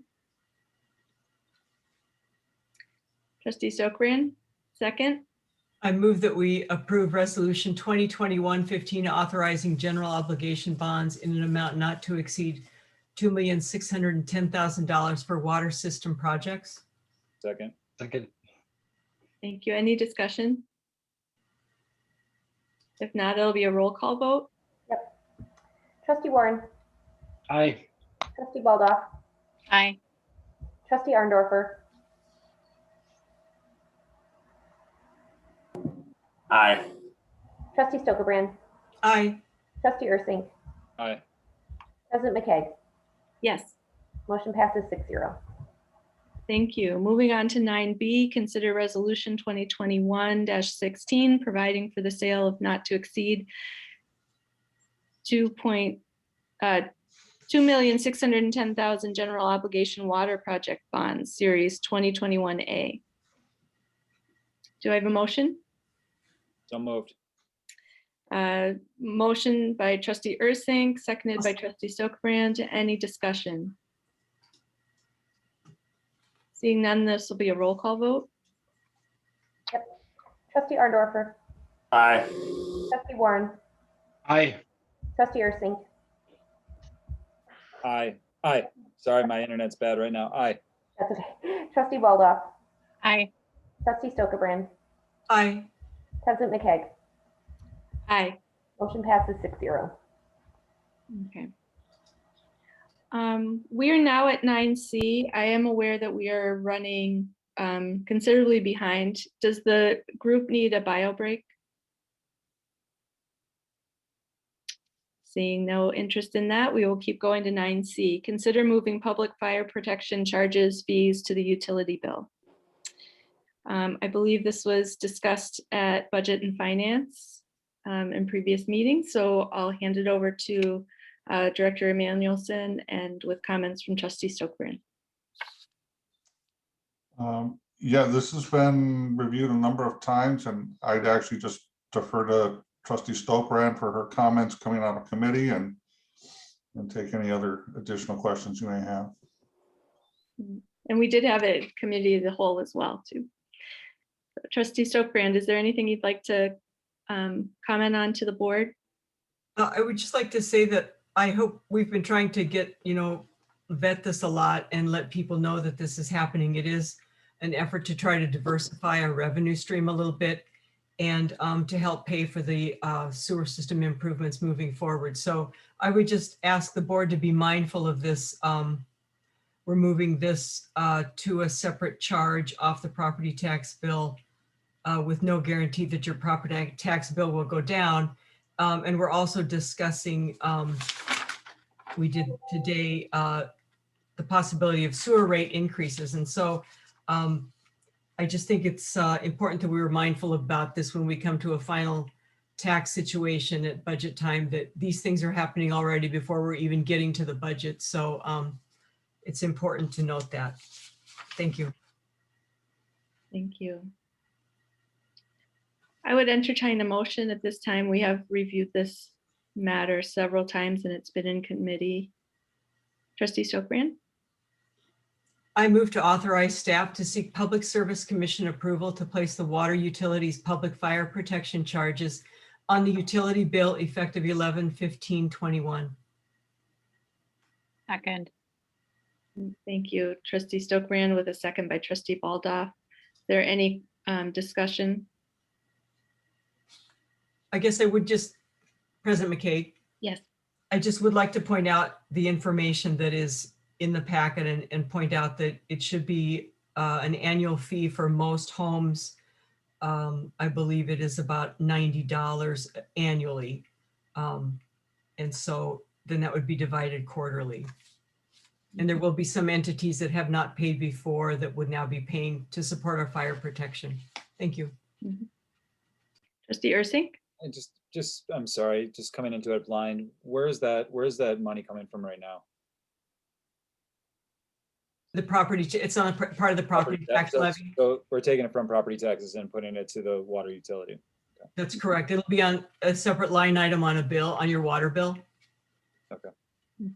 And so entities that haven't paid property taxes will now see it on a water bill, for example, a church, the school district.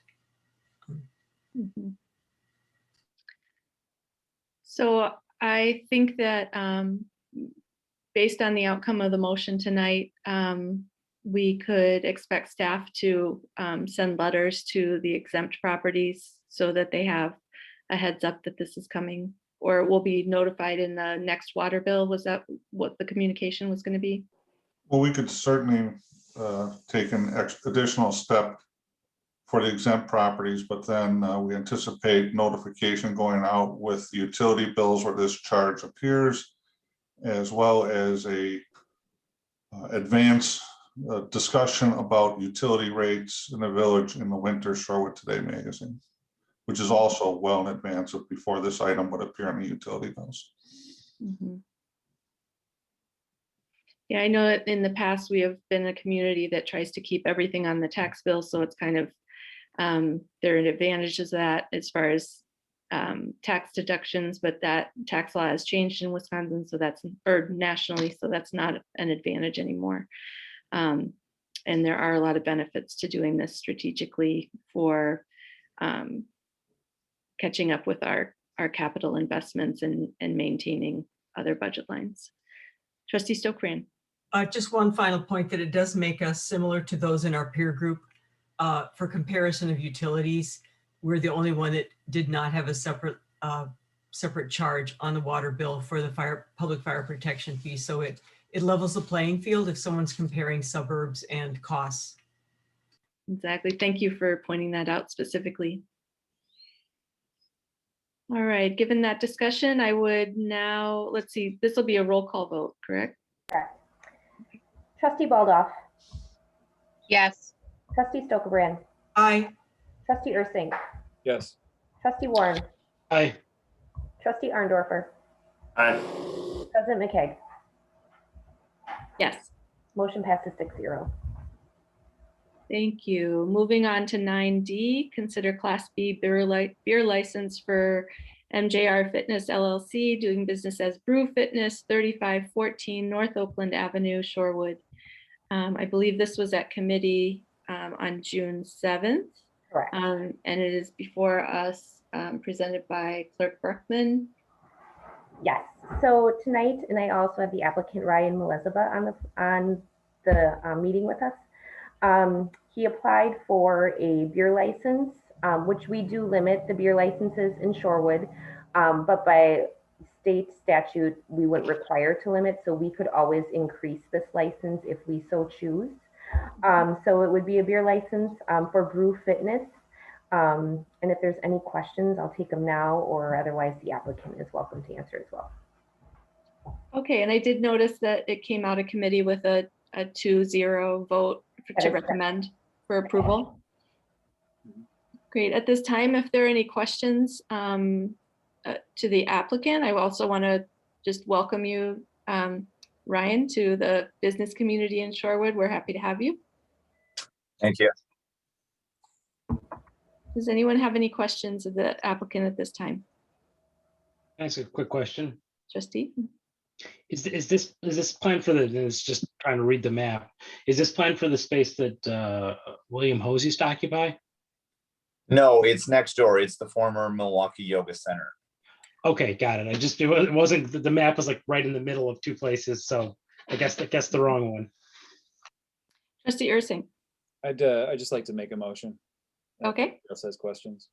So I move to approve the application for the Class B fermented malt beverage license, MJR Fitness LLC, doing business as Brew Fitness, 3114 North Oakland Avenue, Shorewood, Wisconsin, 53211, and direct the clerk to issue the license upon approval of occupancy with planning and development. I'll second. Okay, Trustee Ursing, seconded by Trustee Warren. Any further discussion? Trustee Stokran? I just noticed you open at 5 a.m. So will your hours serving alcohol be limited, or Yeah, we don't serve beer at 5 a.m. That's a different breed of person who wants a beer at that hour. We stick to standard after 8 a.m. for beer service. Thank you. I will be supporting this because beer is my Gatorade of choice. But I get it on my own, so I don't need you, but I approve of the concept. All right, with that, I will ask for a vote. Is this a roll call vote? Yeah, I'll do a roll call. Trustee Ursink. Aye. Trustee Arndorfer. Aye. Trustee Stokebrand. Aye. Trustee Baldock. Aye. Trustee Warren. Aye. President McKay. Yes, Motion passes 6-0. thank you. Ryan, Good luck I'll with be in your touch with you. business. Good Thank luck, you. Ryan. Thanks for coming to Shorewood. Absolutely. All right, 9E, consider professional services agreement for downspout disconnection program site evaluations 2021. This item will be, has this been in committee? I think it has. This specific request has not gone through committee. Okay. So Leanne, would you like to give us a quick overview? It's pretty I straightforward. would, thank you. Mhm. Please recall that earlier this year, the village board approved a downspout disconnection program in the combined sewer service area. That program was adopted to comply with MMSD's Chapter 3 rules that prohibit direct connections to the combined sewer system. You may also recall that during that program review and explanation of that program, it was intended that the necessary individual property site assessments would be performed by the construction coordinator position. As you know, we have been unable to fill that position. At the time, it was indicated that if for any reason that position were not filled, we would be looking to have the village engineer perform those services. So before you tonight is a request to approve the proposal submitted by Strand to perform those site evaluations for the phase 1 area only. Phase 1 is the 2022 program. So the intent is to perform all the site evaluations this year during favorable weather. And then we'll use the winter months to correlate that data and develop those plumbing orders and issue letters to property owners indicating which, if any, of their downspouts require disconnection. It is anticipated that if outside assistance is necessary for phases 2 and 3, those would be future discussions. So this is only for phase 1. Right, thanks. Any questions, or is there a motion? Trustee Stokebrand. So I noticed we call for an engineer, and I think in the contract, and we were going to use a construction, what was the job we didn't fill. Can we lower our cost if we don't use an engineer to provide these services? If we weren't going to use one in the village because we don't have an engineer, can we? I'm just asking about the staff level here that we need to do that. We didn't request or require that an engineer perform the assessment. We simply asked for a proposal from Strand. And these were the staff that they thought were appropriate to perform these inspections. Okay. And it looks like all this work for this part of it is the summer, fall 2021 phase 1 area property site assessments, right? Is that the second line of the little chart there? That's that part? Yes, as I mentioned previously, this proposal is only for phase 1. But I was going to make the motion. I know it says 2022 downspout program, but the work is actually in 2021. Yes, but under the program that was adopted, 2022 is phase 1. Okay, if the chair is ready, I can make a motion.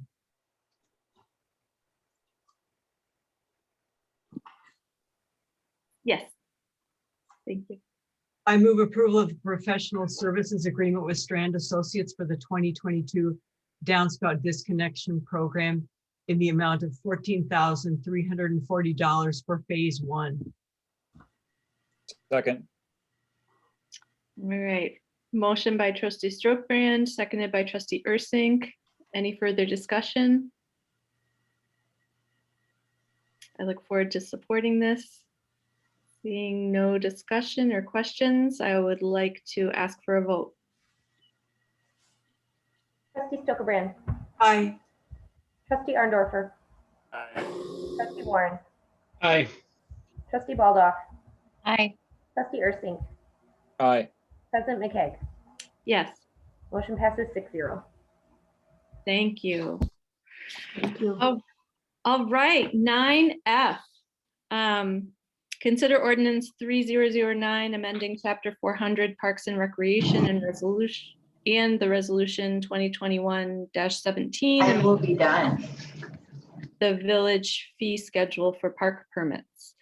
This was in committee this evening and coming to full board in the same night, which is unusual. However, this item has been in committee several times over the past couple of years, as our memo summarizes. Trustee Arndorfer, as chair of Community and Business Relations, would you like to give us an update on the outcome of committee discussion? I will defer to Trustee Stokebrand, as I was racing through Orange County for the bulk of that discussion. So I would be remiss if I spoke on that matter. And I want to say I appreciate Trustee Stokebrand jumping in this emergency situation. So thank you. Great, Trustee Stokebrand, can you give us a overview? I'm going to pass the baton back to Tyler. Okay, fair enough. I thought you were going to pass it to me for a second. Just go all the way around. Well, we basically need to know if there was a recommendation coming out of committee. Oh, I can do that. Great, that's all I need. I'm sorry. We recommended the proposal as presented by staff. Okay. Wait, did we have a couple of clarifications? I The think it nature was, reserve. pardon me? The nature reserve. Oh, yeah. We did not think that the nature preserve was a place where you should be able to get a permit for an event. And so that would be excluded. And I think we decided that we needed a little bit more discussion with staff about how to deal with perhaps weddings.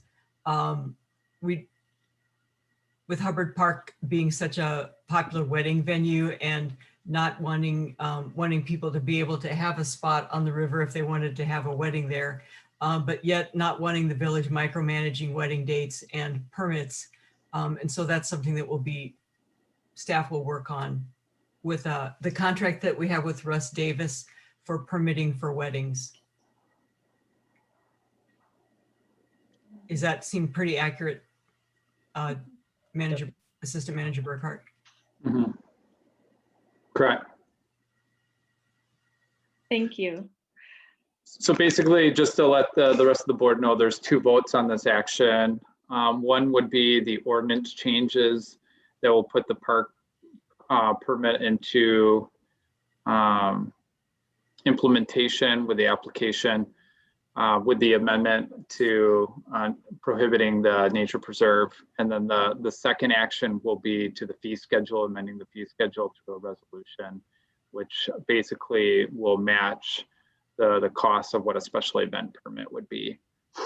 And then as Trustee Stokebrand mentioned, we'll have a discussion with Russ Davis about that contract and see if any amendments are necessary. So it's not like we're coming back to the board every time he's having a wedding or an event with that arrangement. Thank you. I had inquired because I had never noticed the first clause section of the park ordinance 400, which around private beaches, and it includes the word bathe as a prohibited activity. However, because of the wet foot doctrine or open water doctrine, if somebody is in the water, they are allowed to be in front of a private beach. So I asked Attorney Bear if it was if we were able to remove the word bathe from that section, and he thought that that would be appropriate because people are allowed to be in the water. So I didn't know if you discussed that I submitted it in writing, but it probably didn't get to the committee in time. Did the Yeah, committee? we did. And so I guess I'm trying to go back to the packet and see where that was. 400, sorry, I'm going to try and scroll down quick. I think it's -2. Yeah, and I could say that it came up briefly, but we figured we would delay the discussion until you were here, Ann. We just decided that, you know, because we were already pressed for time. We're starting to press up against time, so we figured we'd have the discussion at the board level.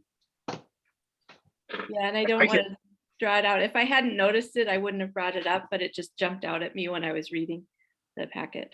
So Attorney Bear, it's in 400-2. Is that under private beaches? It's in 400-1. If for the sake of the group, I can read it out loud for everyone. That would be great. Thank you. The section states, it shall be unlawful for any person or persons except the riparian owners or their permittees to bathe, picnic on, or frequent any privately owned beach property bordering on Lake Michigan within the confines of the village of Shorewood. And I had a concern about that, but I no longer do, so I would support that change. So the Cliff Notes version of what we're doing there, well, unless it really means bathe, then that's another thing entirely. But I think it means swim. But at any rate, there's this thing with the high water mark that it used to be that you know, you could occupy any area up to the high water mark, and you know, you could walk across the beaches, that kind of thing. And while you still can't construct anything below the high water mark, and the DNR tells you where that is. In a case a few years back, the Wisconsin Supreme Court said that, well, we're not going to let anybody and their brother go through and walk through the high, you know, any dry land below the high water mark and the actual water line. You can be in that area, but the key is you have to have your feet wet. You have to physically be in the water. So if the high water mark is way up here, but the actual water level is way down here, you don't get to play in the space in between. Is really all it means. So that's why we took out the word bathe, which I again presume means swim and not actually bathe. Which that would be illegal anyway. Right. So, well, I appreciate you considering that that amendment. So I'm not sure how that might change the motion. Do we have a motion on the floor yet, or? I don't believe so. The other thing I was going to mention, and does this also include the Class B license? Because I believe there was something significant. There would be a change to a tradition that has been occurring at Atwater Park with the men's club barbecue, I believe, regarding the liquor license, right, Tyler? Yeah, right now in the ordinance, we say that there is no let me get to it exactly. We say no sale of alcohol should be allowed except if a temporary B Class B license is provided. So the discussion at the committee level talked about traveling beer gardens. So because they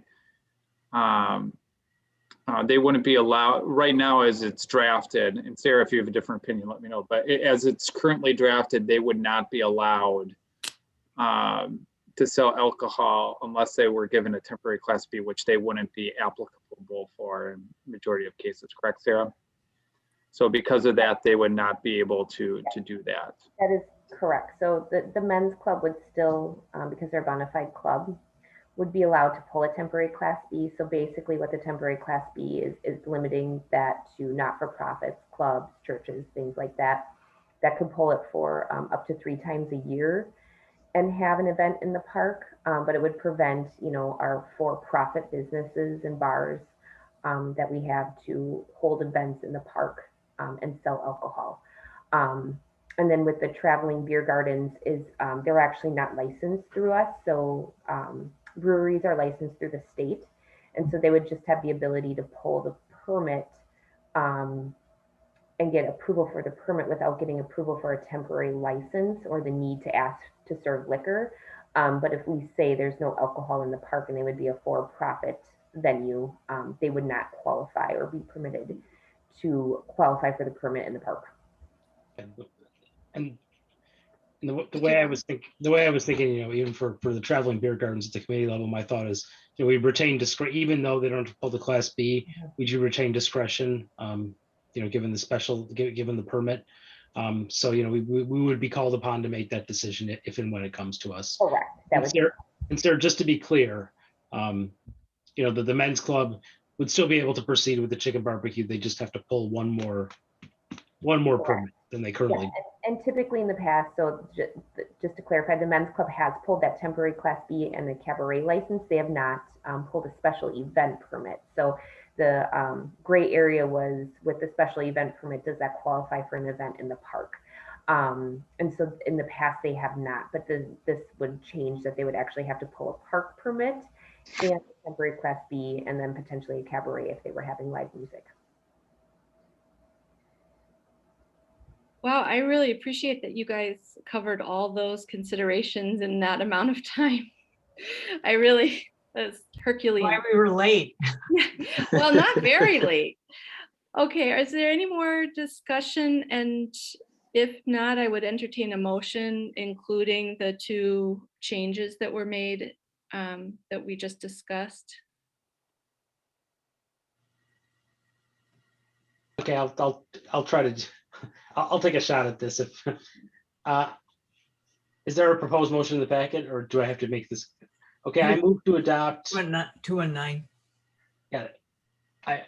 I move to adopt ordinance 3009, amending chapter 400 Parks and Recreation in order to make changes to the park and beach permit and add regulations towards injury, destruction, or removal of public property, and also to remove the words "to bathe" from section 400-1 and add a prohibition on permitting the Village Nature Preserve in 400-2. Wow, well done. I need a second though. Second. All right. So Trustee Warren made a motion, seconded by Trustee Baldoff. Any further discussion? Is there anyone in the audience, in the attendance tonight who would like to be heard on this? Ms. McCants, you can wait till the next one. Trustee Stokebrand. Is there men's club barbecue this year? I do not believe so. I think it's usually that first or second weekend in June, and so they haven't reached out to us. It kind of sounds like it's a no-go. Yeah, it would have been a couple weeks ago that it occurred. Okay, I'm not seeing any, so why don't we take a vote? All right. Trustee Warren. Aye. Trustee Ursing. Aye. Trustee Baldoff. Yes. Trustee Arndorfer. Aye. Trustee Stokebrand. Aye. President McKay. Yes. Motion passes 6-0. Excellent. And then there is a second recommended motion for that action for the fee schedule. Thank you. Do I have anyone who would make that motion? Trustee Stokebrand. I move to adopt Resolution 2021-17, amending the village fee schedule so that the name of the Atwater Park permit is changed to Park and Beach Permit, the daily fee to be increased from $10 to $50, and that the group or organization requesting special village services with the permit will be billed the hourly rate of the village staff to perform those requested services. Do we have a second? I'll second. Okay, Trustee Warren with the second. Any further discussion? If not, this will be a roll call vote. Trustee Arndorfer. Aye. Trustee Baldoff. Aye. Trustee Warren. Aye. Trustee Ursink. Aye. Trustee Stokebrand. Aye. President McKay. Aye. Motion passes 6-0. Wonderful. All right, 9G, consider park permit application for the Shorewood Artisan Market. Tyler, would you like to present this to us? And I also believe this was in committee this evening as well. Or Ms. Berkman. Yeah, Sarah, do you want to lead it or do you want me to? No, I'm happy to do it. You can fill in if I've missed anything. Okay, great. So after the committee considered the ordinance this evening, they reviewed our first application for the park permit. Staff does not have any issues of having the permit approved. It was in committee, I believe, at 3-0 for approval. Normally they would, they are separate kind of events, but we did lump them together under one item. But the applicant will be paying the separate fees, and for the cabaret, there will be no alcohol involved in either event, and there will be potential for food trucks at the first event in July. And the applicant is also aware that they may need to come up with options for porta potties and hand washing stations, and also to be ADA accessible. Otherwise, if you have any other questions, I'm happy to answer them. And was there a recommendation from the committee? Yep, 3-0 for approval. Wonderful. So that's great to know. Trustee Stokebrand? I was just wondering if there'll be with the permitting, then we'll find out if the extra garbage cans are needed for this, or if you have food trucks, do they take care of the extra garbage? And my other concern with the Hubbard Park event was that I didn't see a map. I saw a map with the River Park event, but I didn't see one for Hubbard Park. And I just want to make sure that you've talked to the rec department at the school district is in charge of Summer Sounds, and just so they know what you're doing. Yes, we do have a map, and I'm happy to share that with the board tomorrow. Okay, there was a blank page. Maybe it just didn't copy. Yeah, Tyler, correct me if I'm incorrect in saying this, but the school district is aware of the Summer Sounds, correct? Yeah, I believe India worked jointly with Summer Sounds. Okay, and then are we set for garbage if they have food trucks at River Park? That might be something we have to touch base with her on, but we'll circle back with the applicant to ensure that we have adequate garbage cans. Yeah, I know every time Summer Sounds occurs that there's discussion between Jody and DPW. So tomorrow I will be happy to make the call to make sure that that communication has occurred. I guess my bigger concern is if they have food trucks at River Park. For the first event. It'd be more garbage than at Hubbard Park, because everybody's bringing their own food. And people who bring picnics tend to pack in, pack out. Yeah, maybe what we could do is and India, I know you're on the call right now. If you do get food trucks, maybe confirm that with the village, and then staff, we can connect with DPW to gauge to see if additional trash and recycling is needed. That sounds great, Tyler. We've got a whole lot of that figured out. Okay, great. Perfect. Yep. Yep. Just some kinks as we work through our first permit. Yeah. So yeah, I'll ask if Trustee Ursink or Trustee Baldoff have any questions to staff or Ms. McCants. Trustee Ursink. Yep. So I'm just looking at the map here. The vendors are all kind of, you guys are operating around the baseball field, it looks like. Is that correct? Yeah, it's the south side of River Park. Okay, so I see the pavilion, I see the band. In relation to where, okay, ping pong tables there, pavilion is there. And by pavilion, you mean, you know, not the overhead. You mean, or do you mean the overhead where the picnic benches are, or do you mean the concession sort of stand? No, the picnic benches. Okay, and then it says intro. That's where the, okay. All right, so that looks good. Okay, yep. That's all I got. Trustee Baldoff, do you have any questions or comments? No, I don't. I am looking for, I don't have any questions. I think it's a fantastic idea, and I just want to applaud you, Ms. McCants, for putting all this effort into it. Sounds like a really great event. Thank you. Project. All right, with that, Trustee Ursink? One more question, I apologize. Just looking through here, your date is July 21st for that particular market. Which one's the River Park Market? July 10th. July 10th. I would just be aware of Little League I've plays. spoken with them. They won't be there, and the kickers won't be there either. Fantastic. Okay, that's all I got. Well, making the calls. All right. With that, I would entertain a motion. Do we have a motion on the floor? Okay. No. Okay, Trustee Arndorfer.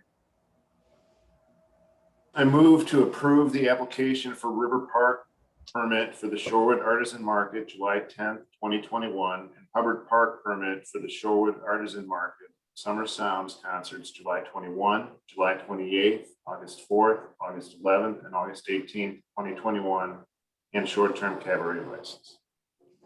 A second. Okay, Trustee Arndorfer made the motion with a second, Trustee Warren.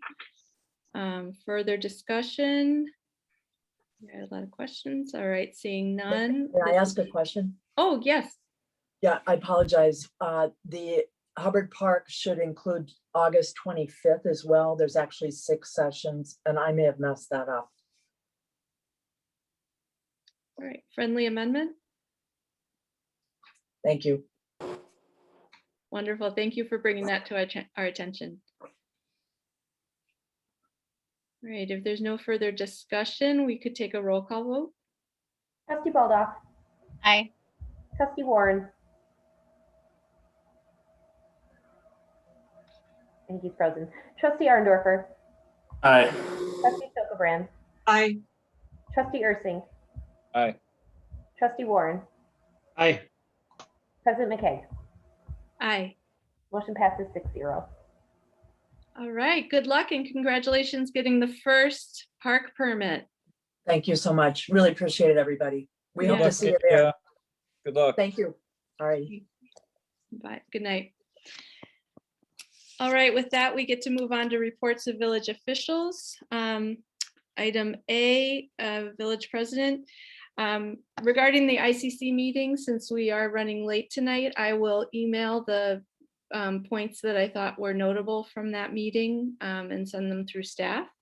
But I will take the opportunity for 3 shout outs. I'd like to say thank you to the Shorewood Police Department for making those car clubs available to prevent theft. That's a great community service. It was really successful. I would also like to give a shout out to Tyler and the Parks Commission of the past few years around the developing a lifeguard program in Shorewood. There aren't too many municipalities our size that have a private beach, open beach, lakeshore beach. And the struggle to find lifeguards has gone through many iterations. And I just want to really applaud Tyler for flexing with that and adapting and being creative and working with the board around that process over the past few years. And I'm hoping for the best with this RFP that goes out this year, knowing that it is kind of like trying to find a unicorn, but we will wait with bated breath. And then third, I would love to the survey of historic preservation reminded me to thank Rebecca for her outstanding work with the team that put together the Historic Preservation Education Series and now this survey. It's a very exciting engagement initiative for our community, and just wanted to thank her for that work and creativity, and please extend that to the team that's helping as well. Village trustees, any reports? Trustee Ursink. Yeah, just a quick update. The CDA met, I think it was 2 weeks ago, last week or 2 weeks ago. Can't remember now. It's all just kind of mending together. But the big topic we talked about is affordable housing. And it's something that the CDA is going to really dive deep into and really start to figure out what that means and how it impacts Shorewood and how we can create a more sort of knowledge-based discussion around that, because I think there's a lot of big conversation around affordable housing and what that means for Shorewood. So I know we are all in for a kind of a big sort of brain dump and figure out, really get down to the bottom of what that means for our community and how we can implement that sort of change in Shorewood. Shorewood Farmers Market started 2 weeks ago, so we are 2 weeks in. Unfortunately, I haven't been able to attend one yet because I've just been busy with other things with work. But from what I hear, it's just been very successful the last couple of days, the last couple of weeks. And then also the other thing is our Shorewood Little League is some of that is wrapping up. We've got some really fun, exciting games at Spectre. And we've got a championship. I think we've got 2 championship games coming up this weekend. So it should be fun. My team plays tomorrow night in a playoff game, and hopefully, fingers crossed, we'll be playing Saturday as well. But when I'm not trusteeing, I'm head coaching a group of 9 and 10-year-olds, which is very similar to these types of meetings, but just much shorter. But so anyways, so yep, lots of stuff going on in Shorewood. Things are going great. It's fun to see the community out again and see a lot of happy faces. So that's all I got tonight. Trustee Stokebrand. And I saw him coaching in the rain yesterday, by the way. I just wanted to mention that the new Parks and Open Spaces Committee met for the first time in June, and they sort of self-selected into 3 subcommittees. We have a Parks Committee, Subcommittee, Open Spaces, and Bike and Pedestrian Safety. And at the July 13th meeting, they will hopefully elect a new chairman. And then I wanted to give a quick update on EDI. As many of you know, that Sam Coleman will not be able to fulfill his contract with us. And while it's disappointing and disruptive, I do feel that, and Trustee Ursink, please weigh in on this. We spent a lot of time discussing and mostly learning. There was a lot of education that we needed. And so I felt that was extremely helpful. Unfortunately, we were just getting to the point where we were going to talk about a statement that we could present to the village board, and also looking for goals and implementation strategies. But we're awaiting direction from staff on how to proceed. That's it. Thank you. Any other reports from trustees? All right. Village manager, do you have a report this evening? Just to follow up on Trustee Stokebrand's comment, Sam Coleman will actually be joining us under special order of business on July 6th. And so he's just going to provide a wrap-up memo of what he provided to the village and what he also learned, and some recommendations for the next steps, of which then I will take and seek proposals for inclusion of some of that work within the 2022 budget. That concludes my report. Excellent. So with that, I would move on to item 10, items for future consideration.